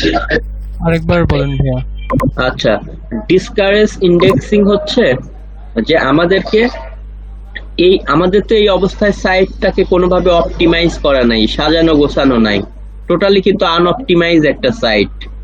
তো এই অবস্থায় যদি গুগল বা বিভিন্ন সার্চ ইঞ্জিনের রোবট এসে আমাদের সাইটগুলো দেখে, এটা কিন্তু দেখবে যে কোয়ালিটি লেস সাইট, মানে কিছুটা হলেও আমাদের ইমপ্রেশন নষ্ট হবে। তো আমরা এই মুহূর্তে এটা গুগল বা বিভিন্ন সার্চ ইঞ্জিন থেকে লুকিয়ে রাখবো, যে ওই স্পাইডাররা যেন আমার সাইটে ঢুকতে না পারে। বাট কেউ যদি আমার ডোমেন নেম লিখে ডিরেক্ট কল করে বা সার্চ করে তাহলে কিন্তু পাবে। যেমন এক্সাম্পল, এই সাইটটা যেমন ব্লেন্ডার ফেয়ারের কিওয়ার্ড দিলে পাচ্ছে, বা এক্সাম্পল blenderfair.com লিখার দরকার নেই, .com লিখলে তো যাকে তাকে পাওয়া যাবে। বাট এই যে ব্লেন্ডার ফেয়ার লিখে গুগলে সার্চ বা .com না দিয়ে সার্চ করলে কিন্তু এই সাইটটাকে এই যে গুগলের লিস্টে সে ইন্ডেক্স আছে জন্য পাওয়া যাচ্ছে। কিন্তু ওই সাইটটাকে ধরেন আপনার হচ্ছে ডোমেন নেম স্যার এইভাবে সার্চ করলে হয়তো কি পাওয়া যাবে না, যদি না আগে ইন্ডেক্সে থেকে থাকে। দেখেন ইন্ডেক্সে নাই জন্য এটা কি পাওয়া যাচ্ছে না, কারণ দেখেন এই যে নাই, কারণ এটা ইন্ডেক্সে নাই। ওকে, এটাকে কেবলমাত্র .com এভাবে দিয়ে সার্চ করলেই পাওয়া যাবে ডিরেক্ট কল করলে। তো ডিরেক্ট কল করলে ওটা তো আর গুগল ওইভাবে আসে না, গুগল এইভাবে ইয়ে থেকে ইন্ডেক্সে যারা থাকে তাদের সাইটে ঢুকতে পারে, আদারওয়াইজ ঢুকতে পারে না। তো আমরা এটা ডিসকারেজ করে রাখবো। যেমন ওই যে কি করে, একটা মেয়ে দেখানোর আগে সেটাকে কিন্তু আগে ওইভাবেই বরপক্ষ গেলে দেখায় না, একটু সুন্দর করে সাজুগুজু করিয়ে দেন দেখায়। ওকে, তো এরকম আর কি, যে আমাদের সাইটটা তো এখন নতুন অবস্থায় টোটালি আনঅপটিমাইজ সাইট। এই মুহূর্তে যদি গুগল বা বিভিন্ন ইয়ের আপনার কি করে সার্চ ইঞ্জিনের স্পাইডাররা খুঁজে পায়, দেখবে যে এটার একটা কোয়ালিটি লেস ওয়েবসাইট। তো আমরা সেই জিনিসটাকে অ্যাভয়েড করার জন্যই আমাদের সাইট ইনস্টলের পরের কাজই হবে ডিসকারেজ ইন্ডেক্সিং। মানে ডিসকারেজ ইন্ডেক্সিং এর জন্য আমরা এই যে এখান থেকে দেখবেন সেটিংসে চলে আসব, সেটিংস থেকে এইখান থেকে দেখবেন এই যে রিডিং, সেটিংস থেকে রিডিং মানে আমাদের সাইটটাকে রিড করতে পারবে কি পারবে না। ডিফল্ট ভাবে পারবে, তো আমরা এই যে এখানে discourage search engines from indexing this site এখানে টিক মার্ক দিয়ে সেভ করে দিব। ওকে, সেভ করে দিলে এটা কি হয়ে যাবে, ডিসকারেজ হয়ে যাবে। তো কোনো সার্চ ইঞ্জিনের স্পাইডার আর এটাকে কি খুঁজে পাবে না। এরপরে আমরা কিন্তু সাইটটাকে সুন্দর করে যে যা যা কাজ করব, করার পরে অপটিমাইজ করার পরে কয়েকটা অন্তত 4-5টা আর্টিকেল পাবলিশ করার পরে আমরা এটাকে উঠিয়ে দিব, উঠিয়ে দিয়ে আবার গুগল ওয়েবমাস্টারে অ্যাড করব যেন দ্রুত ইন্ডেক্সে নিয়ে নেয়। ইন্ডেক্সে না নিলে কিন্তু আমাদের সাইট র্যাঙ্কিং এ যাবে না। কিন্তু শুরুতে বুঝতেই পারতেছেন যে আমরা ইচ্ছা করে ইন্ডেক্সে দিচ্ছি না, যেন এই মুহূর্তে ইন্ডেক্সে নিয়ে আমাদের সাইটের যে ল্যাকিংস গুলো আছে বা এটা আনঅপটিমাইজ সাইট এটা যেন বুঝতে না পারে। আচ্ছা, তো ডিসকারেজ কিভাবে করতে হয় এটা তো আমি দেখলাম যে এখানে জাস্ট ক্লিক দিয়ে সেভে ক্লিক করতে হয়, বাট আমি আপাতত দিচ্ছি না। আপনারা অবশ্যই এই কাজটা করবেন, এতে আপনার সাইটের এই যে অপ্রয়োজনীয় জিনিসগুলো, কারণ সাইট ইনস্টল করলেই কিন্তু ডিফল্ট ভাবে 2-1টা আর্টিকেল এগুলো চলে আসে, তো এগুলো যেন ইন্ডেক্সে না নিয়ে নেয়। আচ্ছা,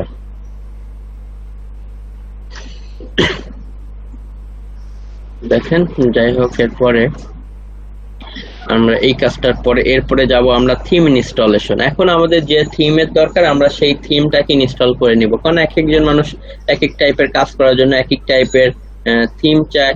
তো এই সমস্ত থিমের জন্য যেমন আপনার ফ্রি থিমের মধ্যে সব থেকে ভালো আপাতত হচ্ছে অ্যাস্ট্রা এবং আরেকটা হচ্ছে জেনারেট প্রেস।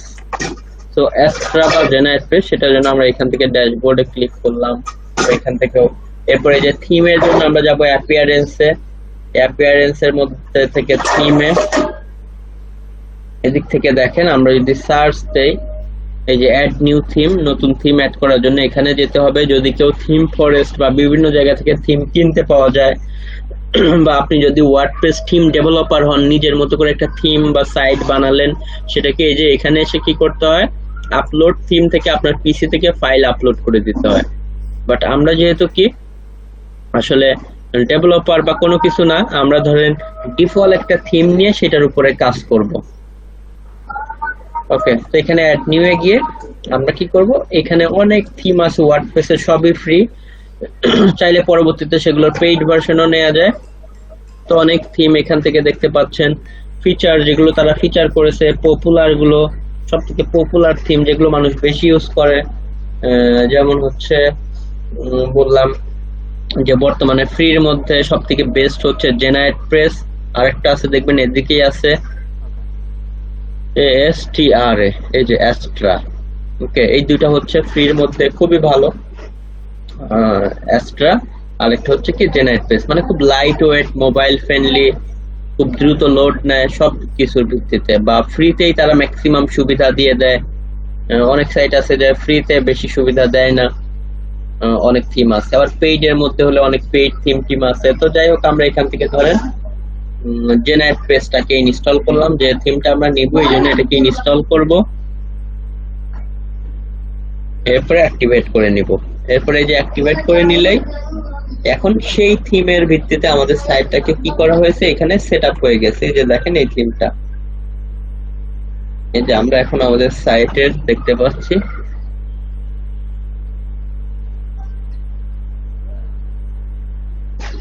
ওকে, জেনারেট পেজ দেখেন, আমরা যে জেনারেট পেজটা সেটাকে আসলে আমরা ইনস্টল করে নিয়েছি। এটা এমনিতেই আসলে কোন একটা ল ফার্মের এই সেই অ্যাড হয়ে আছে, বাট এগুলো তো আমরা ফেলে দিতে পারবো, এটা নিয়ে কোনো টেনশন নাই। তো আমরা হচ্ছে জাস্ট কি করেছি যে আমরা আমাদের মতো একটা থিম ইনস্টল করেছি, ইনস্টল করে সেটাকে অ্যাক্টিভেট করেছি। তো আমরা এই পর্বে এই যে দেখলাম যে কিভাবে একটা থিমকে ইনস্টল করতে হয়। যে কোনো থিম ইনস্টলেশনের জন্য সেটা অ্যাপিয়ারেন্সে যেতে হয়। এরপরে হচ্ছে পারমালিঙ্ক সেটআপ। পারমালিঙ্ক সেটআপ জিনিসটা কি? পারমালিঙ্ক হচ্ছে এই যে এখানে আসলে আমাদের যে এগুলো আমরা যদি দেখি যে প্রতিটা আর্টিকেলের ক্ষেত্রে দেখবেন যে ডোমেন নেম থাকবে, এরপরে সেইটার হেডিং বা যে কিওয়ার্ড বেস যেটা করা হয়েছে, base single search copy maker. দেখেন এই যে base single search copy maker যে কিওয়ার্ড আছে সেই কিওয়ার্ড বেস, এখানে আবার এক্সট্রা করে রিভিউও লাগিয়েছে তারা। আমরা রিভিউ নাও দিতে পারে, আমরা শুধু এটার মধ্যে এটা এভাবে দিতে পারি। তো এই জন্য এটা ডিফল্ট ভাবে কিন্তু আনঅপটিমাইজ থাকে। এটা বোঝার জন্য আমাদের কোথায় যেতে হবে? এই যে পারমালিঙ্ক সেটআপের জন্য আমাদেরকে যেতে হবে, আমরা আগে আমাদের সাইটের মধ্যে যাই। আমাদের সাইটে ড্যাশবোর্ডে ব্যাক আসলাম, আসার পরে পারমালিঙ্কের জন্য আবার সেটিংসে যেতে হবে। সেটিংস থেকে এই যে পারমালিঙ্কস, দেখেন ডিফল্ট ভাবে আছে কি ডেট এন্ড নেম, মানে আপনি যে আর্টিকেলটা পাবলিশ করবেন এটার প্রথমে ডোমেন নেম থাকবে, এরপরে দেখেন সাল, মাস, এরপরে তারিখ, এরপরে স্যাম্পল পোস্ট মানে আপনার পোস্টের টাইটেল। তার মানে এই যে ভিতরে সাল, মাস, তারিখ এগুলো কিন্তু ডিফল্ট ভাবে আসতেছে, এগুলো আসলে আনঅপটিমাইজ। আমরা দেখেন যেমন এখানে ধরেন ডিফল্ট ভাবে যখনই এটা করা থাকে কোনো না কোনো একটা আর্টিকেল পাবলিশ করা থাকে, তো এগুলো হচ্ছে আনঅপটিমাইজ। তো আমরা যেটা করব এই লিংকটাকে এখন অপটিমাইজ করার জন্য আমরা কাজ করব। এখানে তো দেখি কোনো ইয়েটি আছে কিনা, ব্লগের মধ্যে দেখি আর্টিকেল, কারণ এখানে দেখেন হ্যালো ওয়ার্ল্ড নামক একটা কি আর্টিকেল ডিফল্ট ভাবে আছে। তো এই আর্টিকেলে যদি যাই দেখেন এটা অপটিমাইজ না। আমরা চাই যে আমাদের ডোমেন নেমের পরেই যেন আমাদের কিওয়ার্ডটা থাকে, এতে আমাদের সাইটের ওই কিওয়ার্ডটা র্যাঙ্কিং এর ক্ষেত্রে বেশি ভ্যালু পায়। বাট এই ফরম্যাট থাকলে সবসময় আপনার যে কিওয়ার্ড হবে কিওয়ার্ডের আগে সাল, মাস, তারিখ এগুলো চলে আসবে, মানে উল্টা অযথা জিনিস আসবে, যেটা আপনার রিডারদের পড়তেও প্রবলেম, উল্টা গুগলের র্যাঙ্কিং এর ক্ষেত্রে আপনি কম ভ্যালু পাবেন। তো এই জন্য আমরা এই কাজটাকে এভাবে করব, আমরা এখান থেকে পোস্ট নেম সিলেক্ট করে দিব। পারমালিঙ্কে এসে আমরা কি করব, পোস্ট নেম, যাতে আমাদের সাইটের পরে আমরা টাইটেলে যে কিওয়ার্ড দিয়ে অপটিমাইজ করি সেটা যেন ডিফল্ট ভাবে চলে আসে, বা আমরা যদি আরেকটু এডিট কাস্টমাইজ করতে চাই সেটাও করতে পারবো। তো আমরা এটাকে দেখেন সেভ চেঞ্জেস করে দিলাম। তো এখন আমাদের পারমালিঙ্কটা কি চেঞ্জ হয়ে গেল। আমরা এখানে প্রয়োজনে যাই, দেখি পোস্টটা আছে কিনা, থাকলে দেখবেন যে এখন আর ওই আগের মতো এরকম ইউআরএল দেখাবে না। আমরা একটু রিলোড দেই, যদিও পেজটা এখন টোটালি নাই, সমস্যা নেই, যেহেতু আমরা লিংকই চেঞ্জ করে ফেলেছি। বাট নেক্সট টাইমে পোস্ট করলে আমরা তো পোস্ট করব, এর পরে দেখবেন যে সবই অপটিমাইজ অবস্থায় থাকবে। আচ্ছা, তো আমরা এই পর্বে যেটা করলাম পারমালিঙ্ক সেটআপ করলাম, এরপরে হচ্ছে পারমালিঙ্ক হচ্ছে লিংক গুলো, এরপরে অ্যাক্টিভেট অ্যাকিসমেথ। অ্যাক্টিভেট অ্যাকিসমেথ জিনিসটা কি? অ্যাকিসমেথ হচ্ছে একটা প্লাগইনস, অ্যাকিসমেথ নামক একটা প্লাগইনস আমাদের সাইটে ইনস্টল করে অ্যাক্টিভেট করতে হবে। এটার মূলত কাজ কি? এটার কাজ হচ্ছে যে সে আমাদের সাইটকে সিকিউরিটি প্রদান করবে। বিভিন্ন অনলাইনে যে ম্যালেরিয়াস বা ভাইরাস থাকে সেই ভাইরাস থেকে আমাদের সাইটটাকে কি করবে, প্রোটেকশন দিবে। তো এটা হচ্ছে অ্যাকিসমেথের কাজ। সো আমরা অ্যাকিসমেথ হচ্ছে একটা প্লাগইনস, সিকিউরিটি প্লাগইনস। আমরা সেই প্লাগইনসটাকে আমাদের সাইটে প্রথম ইনস্টল করব, ইনস্টল করে সেটাকে অ্যাক্টিভেট করে দিব। তো যে কোনো প্লাগইনস অ্যাড করার জন্য আমাদের এই যে প্লাগইনস অপশনে আসতে হবে, আর একদম ব্যাকে আসতে চাইলে আবার ড্যাশবোর্ডে ব্যাকে আসতে পারবেন টোটালি। তো এখানে যেমন বলেছি আর্টিকেল, পোস্ট, টোস্টের বিষয়ে এখানে ক্যাটাগরি, মিডিয়ার মধ্যে ইমেজ, ভিডিও থাকে, পেজ থেকে আমরা পেজ তৈরি করতে পারবো, অ্যাপিয়ারেন্সে থিম জনিত কাজ, আর প্লাগইনস হচ্ছে প্লাগইনস এর কাজ। প্লাগইনস কি? প্লাগইনস হচ্ছে আপনার সাইডে ধরেন কোনো একটা সুবিধা নাই, সেই সুবিধাটা আপনি আপনার সাইটে আনতে চাচ্ছেন, আপনি নিজে কোডিং করতে পারেন না, তো তাদের জন্য ওয়ার্ডপ্রেসে এরকম যে অনেকেই অলরেডি করে রাখে, সেগুলো নিয়েই আপনি যে কাজটা করতে চান সাইটে সেটা করে ফেলতে পারবেন। যেমন আপনি চাচ্ছেন যে আপনার সাইটে যেন সোশ্যাল মিডিয়ায় আপনার কন্টেন্ট গুলো শেয়ার করার জন্য অপশন থাকে, আপনি শুধু সোশ্যাল শেয়ারিং বাটন লিখলেই অনেকগুলো প্লাগইনস আসবে, আপনি অ্যাড করে নেবেন যে কোনো একটা, আপনার সাইটে সোশ্যাল মিডিয়া শেয়ারিং এর অটো চলে আসলো।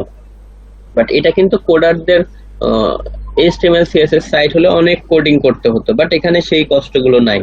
এখন এখানে আমি সাইটের সিকিউরিটি বাড়াবো। দেখেন Akismet নামক একটা প্লাগইন অ্যাড করে অ্যাক্টিভেট করে দিব, কাজ শেষ। আদারওয়াইজ আপনাকে অনেক বড় কোড লিখতে হতো।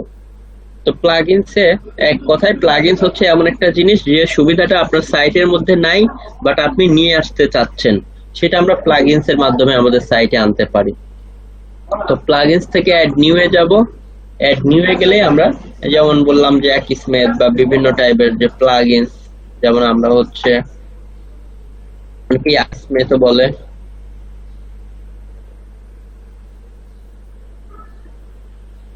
এই যে Akismet নামক যে প্লাগইনসটা সেটা দেখতেছি অলরেডি এটা অনেক ইম্পর্টেন্ট হওয়ার কারণে অলরেডি ইনস্টল করাই আছে।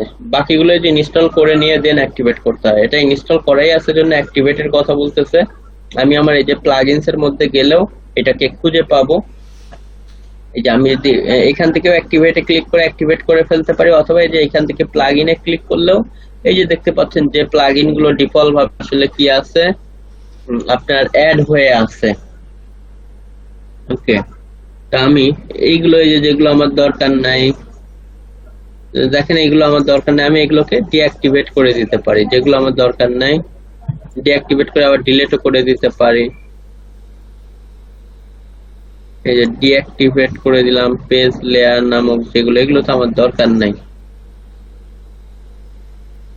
হ্যালো ডলি নামক একটা প্লাগইন, সেটাও ধরেন আমার দরকার নাই। এগুলো দরকার নেই, অ্যাক্টিভেট থাকলে আগে ডিঅ্যাক্টিভেট করতে হয়, এরপরে করতে হয়। তো যাই হোক, আমরা আমাদের সাইটে ওই যে ডিফল্ট ভাবে যে জিনিসপত্র এসেছিল এগুলো এই যে ফেলে দেওয়ার কারণে দেখেন সবগুলো এখন চলে গেছে। তো আমরা আমাদের সাইটে মূলত এসেছে, আমাদের সাইটে নিট এন্ড ক্লিন সাইটটা, সেটা আমরা এখানে দেখতে পাচ্ছি। অপসরি নামক যে নামটা আমি দিয়েছিলাম। ওকে, তো এক্সাম্পল এখান থেকে দেখেন আমরা হচ্ছে আমরা এটাকেও ডিঅ্যাক্টিভেট করে করে দিতে পারি, এটাও তো আমাদের দরকার নেই। আমাদের Akismet যেটা, হ্যাঁ এটার দরকার আছে, এটা থাক। আচ্ছা, তো দেখেন আমাদের হচ্ছে এই যে এই Akismetটাকে আমাদের এখন অ্যাক্টিভেট করতে হবে। এটা আমাদের সাইটের সিকিউরিটি বাড়াবে। অ্যাক্টিভেট করার পরেই set up your Akismet account, এখান থেকে আমাদের যেটা করতে হবে, বা ম্যানুয়াল সেট আপ Akismet, এখান থেকে আমাদের যেটা মানে Akismetটা এখানে শুধু অ্যাক্টিভেট করলেই হবে না, এখন এখানে অ্যাক্টিভেট হয়ে গিয়েছে, বাট Akismet.com এর জন্য যে সেট আপ ইউর Akismet অ্যাকাউন্টে ক্লিক করতে হবে। এখানে গিয়ে Akismet-এ গিয়ে আমাদের একটা অ্যাকাউন্ট করতে হবে, করে একটা কোড পাবো, সেই কোডটা আমাদেরকে এখানে বসিয়ে দিয়ে লাইসেন্স কিটা বসানোর পরে কানেক্ট উইথ এপিআই কিতে ক্লিক করলে এটা সাকসেসফুলি সব কাজই করবে। তো এই যে Akismet.com এ যেতে হবে, এখানে গিয়ে অ্যাকাউন্ট করতে হবে। এখানে গিয়ে এটা মূলত ডলার দিয়ে কিনতে হয়, আমরা ডলার দিয়ে না কিনে ফ্রির জন্য পার্সোনালে আসবো, গেট স্টার্টেড উইথ পার্সোনাল এখানে ক্লিক করব, তাহলে আমরা ফ্রিতেই পাবো। এরপরে যে আবার আমরা পার্সোনাল ইয়ারলিতে যে পার্সোনালে যাব, এই যে আমরা এই যে গেট পার্সোনাল এখানে ক্লিক করব যেন আমাদের টাকা পয়সা দিতে না হয়। এরপরে দেখেন এখানে হচ্ছে কি করতে হয়, ইয়ারলি এই যে এত ডলার থাকলে কিন্তু মাস্টার কার্ডটা এগুলো দেখবেন চাবে, এই যে পেমেন্ট ডিটেল, এটাকে আমরা টান দিয়ে নে এই যে $0 পার ইয়ার করে দিলাম। এখন আমরা এখানে আমাদের মেইল দিব, ফার্স্ট নেম লাস্ট নেম, ওকে, পার্সোনাল সাইটের লিংকটা দিব। ওকে, এভাবে দিয়ে আপনি হয়তো এই তিনটা বক্সে চেক করে দিলেন। এরপরে কন্টিনিউ করলেই আমাদেরকে তারা একটা কোড দিবে, 5-6 সংখ্যার একটা কোড দিবে, সেই কোডটাকে মানে এগুলোকে কমপ্লিট করে দিলে একটা কোড দিবে, সেই কোডটা এনে আমাদেরকে এখানে দিতে হবে। এক্সাম্পল দেন এরকম একটা কোড হবে, বা এরকম কোড হয় না, এই যে এরকম 5-6-8-9-0 এরকম একটা কোড হয়, তখন এই কোডের পরে কানেক্ট করতে হবে। তবে ভুলভাল দিলে তার হবে না, আমাদের এভাবে অ্যাকাউন্ট করে এনে এটাকে 0 করে দিতে হবে, এরপরে কোড এনে আমাদের বসিয়ে দিলে এটা কানেক্ট হয়ে যাবে, অনলাইনে যে কোনো ভাইরাসকে এটা প্রোটেক্ট করবে। তো আমাদের Akismet-টাকে এই প্লাগইনটাকে ইনস্টল করে অ্যাক্টিভেট করা, বা এটা ইনস্টল অনেক সময় করাই থাকে, সেটা কিভাবে করলাম সেটা আমরা দেখলাম, কোডগুলো এভাবে বসায় দিব। ওকে, আমাদের কাজ হয়ে যাবে। এরপরে আমাদের 6 নাম্বার কাজ হচ্ছে রিনেম আনক্যাটেগরাইজ ক্যাটাগরি। ওকে, রিনেম আনক্যাটাগরাইজ ক্যাটাগরি জিনিসটা কি আমরা একটু বলি। মানে বলা হচ্ছে এখানে যে একটা ক্যাটাগরি ক্রিয়েট করা আছে যেটার নাম হচ্ছে আনক্যাটাগরাইজ ক্যাটাগরি, সেটা রিনেম করতে হবে, মানে নাম চেঞ্জ করে অন্য নাম রাখতে হবে। মানে দেখেন, যখন আমরা ওয়ার্ডপ্রেসের সাইট এভাবে ইনস্টল করি তখন সবকিছুই একটা একটা করে ডিফল্ট ভাবে কি হয়ে থাকে, তৈরি হয়ে থাকে। সেটা আমরা হচ্ছে ড্যাশবোর্ডে যাই, ড্যাশবোর্ডে গিয়ে আর্টিকেল থেকে যদি আমরা ক্যাটাগরিতে যাই, ক্যাটাগরির মধ্যে এই যে আনক্যাটাগরাইজ ক্যাটাগরি নামক একটা ক্যাটাগরি দেখবেন তৈরি হয়ে থাকবে। তো এই ক্যাটাগরিটাকে আমরা নাম চেঞ্জ করে দিব। ক্যাটাগরি জিনিসটা কি? ক্যাটাগরি জিনিসটা হচ্ছে মেইনলি, ক্যাটাগরি জিনিসটা হচ্ছে এরকম যে এখান থেকে আমরা যখন এইরকম হবে তখন এখানে বিভিন্ন ক্যাটাগরি থাকবে, বাইং ক্যাটাগরি থাকবে, ব্রিউইং থাকবে, রেসিপি থাকবে। এগুলো হচ্ছে এক একটা ক্যাটাগরি। এই সমস্ত ক্যাটাগরির মধ্যে বাইং এর মধ্যে বাইং রিলেটেড যে সমস্ত আর্টিকেল সেগুলো এনে এনে এখানে আর কি এই ক্যাটাগরির আন্ডারে পাবলিশ করা হয়। তো এরকম যেমন প্রতিটা টপিক্সের ক্যাটাগরি থাকে। আমরা যদি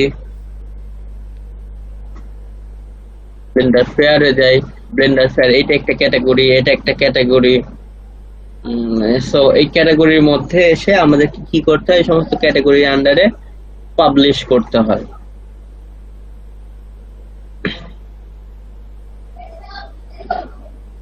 ওকে, যেমন যাই হোক এটা লোড নিচ্ছে। তো বিভিন্ন ক্যাটাগরির আন্ডারে আমাদেরকে পাবলিশ করতে হয়। তো এই জায়গায় আমরাও আমাদের যে সমস্ত সাইট নিয়ে বা টপিকস নিয়ে কাজ করবো সেই সমস্ত ক্যাটাগরি দিব। আমরা ধরেন আমাদের সাইটে থাকবে, একটা থাকবে হচ্ছে রাইস কুকার, একটা থাকবে ধরেন ফ্রাই প্যান, আর একটা থাকবে কিচেন নাইফ। এরকম বিভিন্ন ক্যাটাগরি যদি আমরা রাখতে চাই তাহলে আমাদেরকে সেই টাইপের ক্যাটাগরি ক্রিয়েট করতে হবে। যেমন হচ্ছে এক্সাম্পল এখান থেকে, সেই ক্যাটাগরি প্রথম যেটা থাকে এটার বেনামি ক্যাটাগরি থাকে, বাট এটাকে এডিট করে আমাদের কি করতে হবে, আমরা যে ক্যাটাগরিগুলোতে নাম রাখতে চাই তার মধ্যে যে কোনো একটা নামে এটাকে রূপান্তর করে দিব। দেন আমি চাচ্ছি যে দেন ব্লেন্ডার, এই ক্যাটাগরিটাকে আমি ব্লেন্ডার দিলাম, বা পার্সোনাল আমি ব্লেন্ডার নিয়ে কাজ করলে সেভাবে দিব। আবার যদি চাই না আমি ব্লেন্ডার, কফি মেকার একটার মধ্যেই 2-3 টাইপের সাইট নিয়ে করব, তাহলে এটাকে ব্লেন্ডার দিলাম।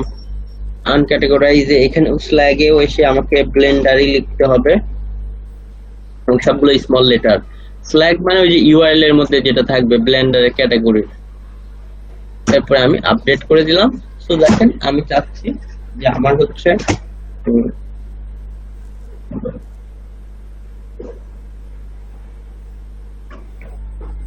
তো জাস্ট এখান থেকে আমরা দেখেন ক্যাটাগরি একটা অলরেডি তৈরি করে ফেললাম, মানে ছিল রিনেম করে ফেললাম। আরো নতুন ক্যাটাগরি তৈরি করতে চাইলে আমরা এখান থেকেও কি করব, ধরেন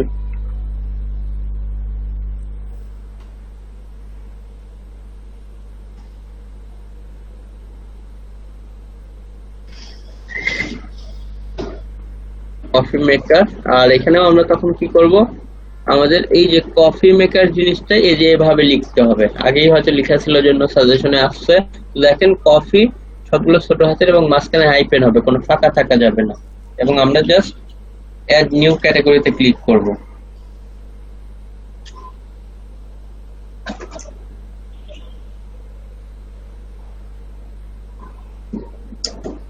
ওকে, তো এখান থেকে আমরা এভাবে বিভিন্ন ক্যাটাগরি, রেসিপি বা ওই যে ব্লগ যেটাই লিখি না কেন, এখানে হলো আমরা কি করব,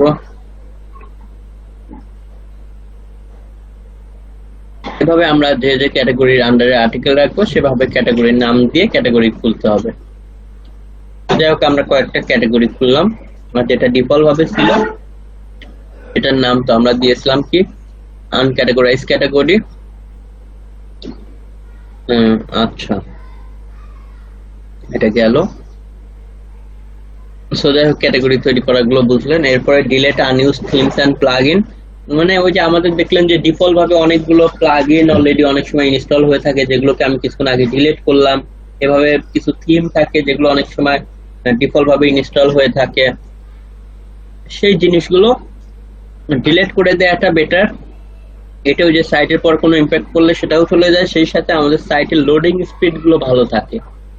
ওকে, সো আনইউজ থিম এবং প্লাগইন। আনইউজ থিম আগে দেখে নেই। থিমের জন্য আমরা কোথায় যাব? অ্যাপিয়ারেন্স, সেখান থেকে থিমস এর মধ্যে এখানে গেলে এই যে আমরা কিন্তু দেখতে পাচ্ছি সার্ভার থেকে কি কি থিম আমাদের এখানে ইনস্টল হয়ে আছে। তো সেগুলো যদি আমাদের দরকার না হয় থিম ডিটেলস এ যাব, গিয়ে এই যে ডিলিট করে ওকে, যা যা ডিলিট করা দরকার হবে আমরা এরকম মূল জিনিসটাকে আমাদের যেটা দরকার সেটাকে রেখে, কারণ অনেকগুলো আপনি চেক করতেই পারেন 100টা নিয়ে আপনার কোনটা ভালো লাগে, যেটাকে আলটিমেট ভালো লাগে সেটাকে রেখে বাকিগুলো ডিলিট করে দিলেন, কারণ এগুলো কিন্তু আপনার এখানে সার্ভারে জায়গা খাবে। কারণ এটা কিন্তু আপনার ওই যে 1 জিবি বা 2 জিবি সেটার মধ্যে এসে বসেছিল, সেগুলোকে আমরা ফেলে দিলাম। প্লাগইন গুলো সেম, প্লাগইন তো অবশ্যই কিছুক্ষণ আগে আমরা ডিলিট করেছি, যে আনইউজ ছিল অ্যাক্টিভেট থাকলে আগে ডিঅ্যাক্টিভেট করে নিতে হবে। এই যে ডিঅ্যাক্টিভেট করে দেন আমরা ডিলিটের অপশন পাবো। তো এগুলোকে আমাদের ফেলে দিতে হবে যেগুলো অপ্রয়োজনীয়, বাট এটা কিন্তু আমরা ফেলবো না যেহেতু এটা আমাদের দরকার। বা আরো যেগুলো ইম্পর্টেন্ট সেগুলো আমরা রাখবো। আনইউজ গুলো মানে একই কাজের জন্য অনেক প্লাগইনস আছে, আপনি অনেক সময় সোশ্যাল মিডিয়ার জন্য 4-5টা ট্রাই করলেন, যেটাকে রাখলেন সেটা রেখে বাকিগুলো ফেলে দিলেন। তো আনইউজ থিম এন্ড প্লাগইনস গুলো আমরা এখান থেকে কি করব? ফেলে দিব। তো আমরা ফেলে দিলাম। এরপরে ডিসেবল পোস্ট রিভিশন, এটা আসলে অপশনাল। ডিসেবল পোস্ট রিভিশন এটা খুব ইম্পর্টেন্ট না, এটার জন্য আপনারা ডিসেবল পোস্ট রিভিশনের জন্য কিছু প্লাগইনস আছে, যেমন বেটার ডিলিট রিভিশন ম্যানেজার বা এগুলো ইনস্টল করলেই হয়।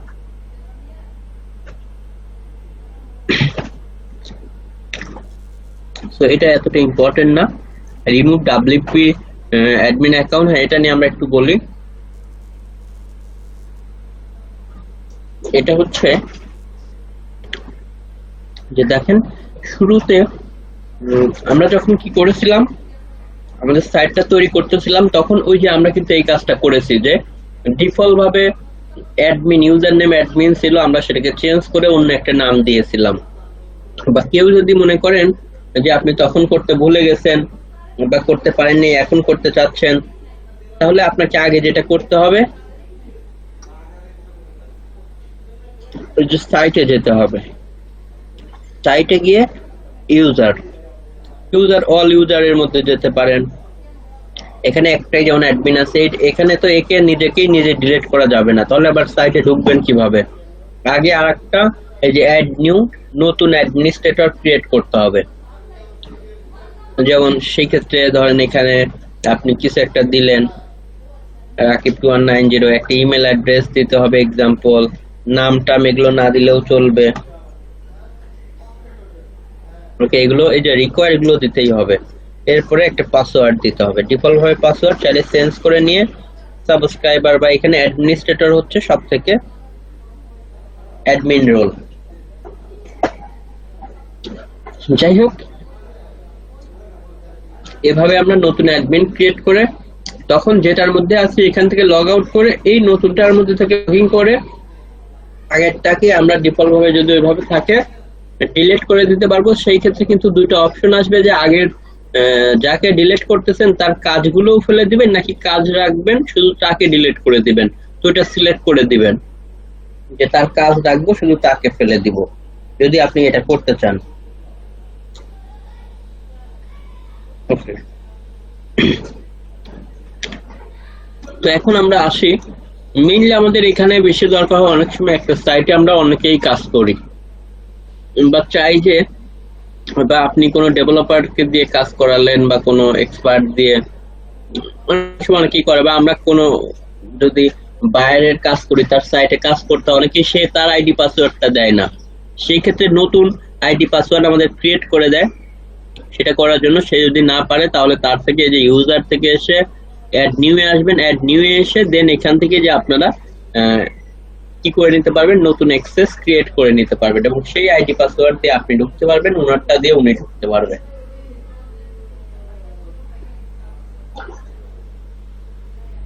তো দেখলেন এখানকার কাজগুলো। আর এরপর হচ্ছে hide login errors. Hide login errors জিনিসটা কি এটা একটু বলি।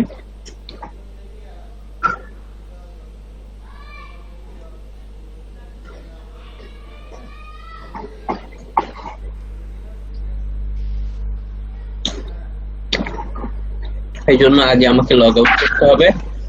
এখানে ধরেন কেউ একজন বুঝে ফেললো যে আমার ইউজার নেম এটা হতে পারে, বাট পরে সে একটা ভুল পাসওয়ার্ড দিয়ে ট্রাই করলো, ধরেন কোনো হ্যাকার, বাট তাকে এখানে দেখেন একটা নির্দেশনা দিচ্ছে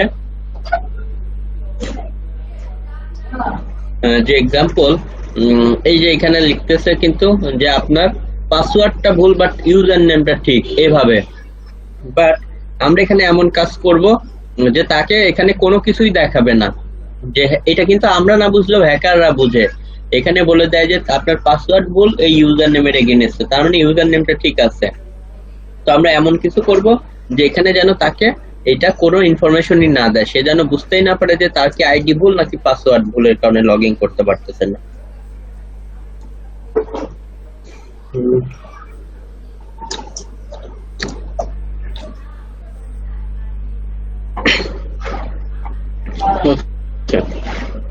তো এটার জন্য আগে আমরা লগ ইন করে নেই।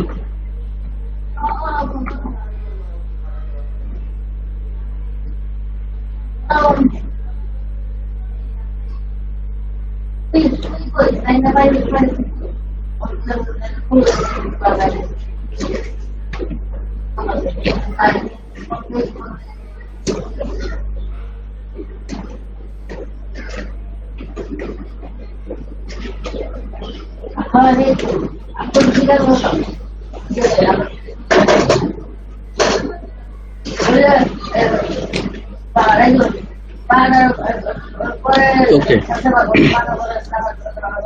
তো এখন আমরা একটা আসলে কোড বসাবো।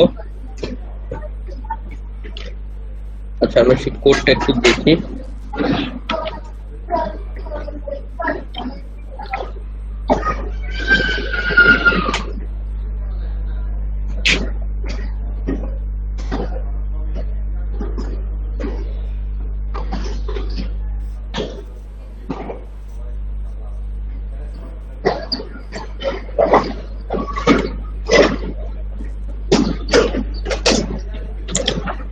ওকে, কোডটা বসানোর জন্য আমরা এখান থেকে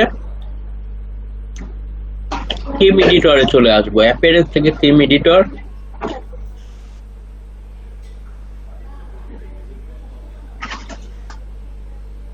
এরপরে বলতেছে আমি কি এখানে কোডিং এর জায়গায় যেহেতু বুঝে শুনে আসছি নাকি ভুল করে, আমি দিলাম আই আন্ডারস্ট্যান্ড। ওকে, যে আমি বুঝে শুনে এসেছি।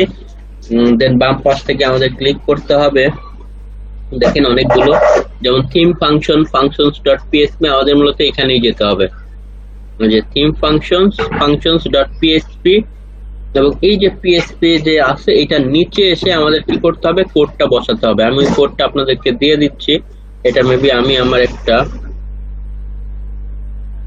ব্যাসে দিয়েছিলাম, আমি সেখানে একটু চাই।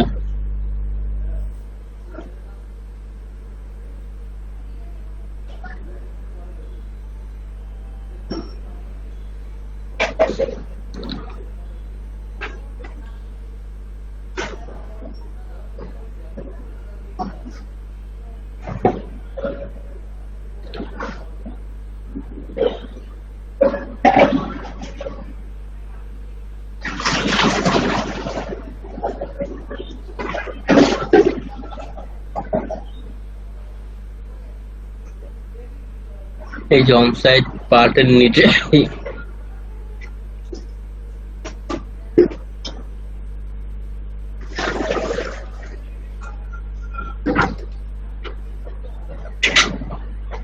এই হাইড লগিং এররস এর যে কোডটা আমি দেখেন আমাদের যে থিম আছে, থিমের মধ্যে আমরা গিয়েছি, এই যে এখানে এই পিএইচপি এর নিচে আমরা এই কোডটাকে আমরা বসিয়ে দিব, বসিয়ে দিয়ে আমরা এই যে সেভ আপডেট ফাইল করে দিব। আপডেট ফাইল দিয়ে এখন আমরা ড্যাশবোর্ডে গেলাম, এখন লগ আউট করি। এখন আমরা জাস্ট যে কোনো একটা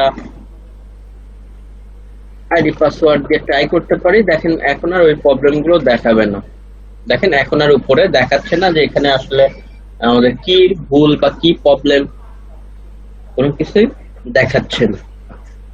তো দেখেন এভাবে আমরা আসলে সলভ করে ফেললাম, এবং আজকে আমাদের অনসাইট পার্ট 1টা এভাবে কমপ্লিট হলো। নেক্সট ডেতে আমরা অনসাইট পার্ট 2 বা বাকি বিষয়গুলো নিয়ে আসলে কাজ করব।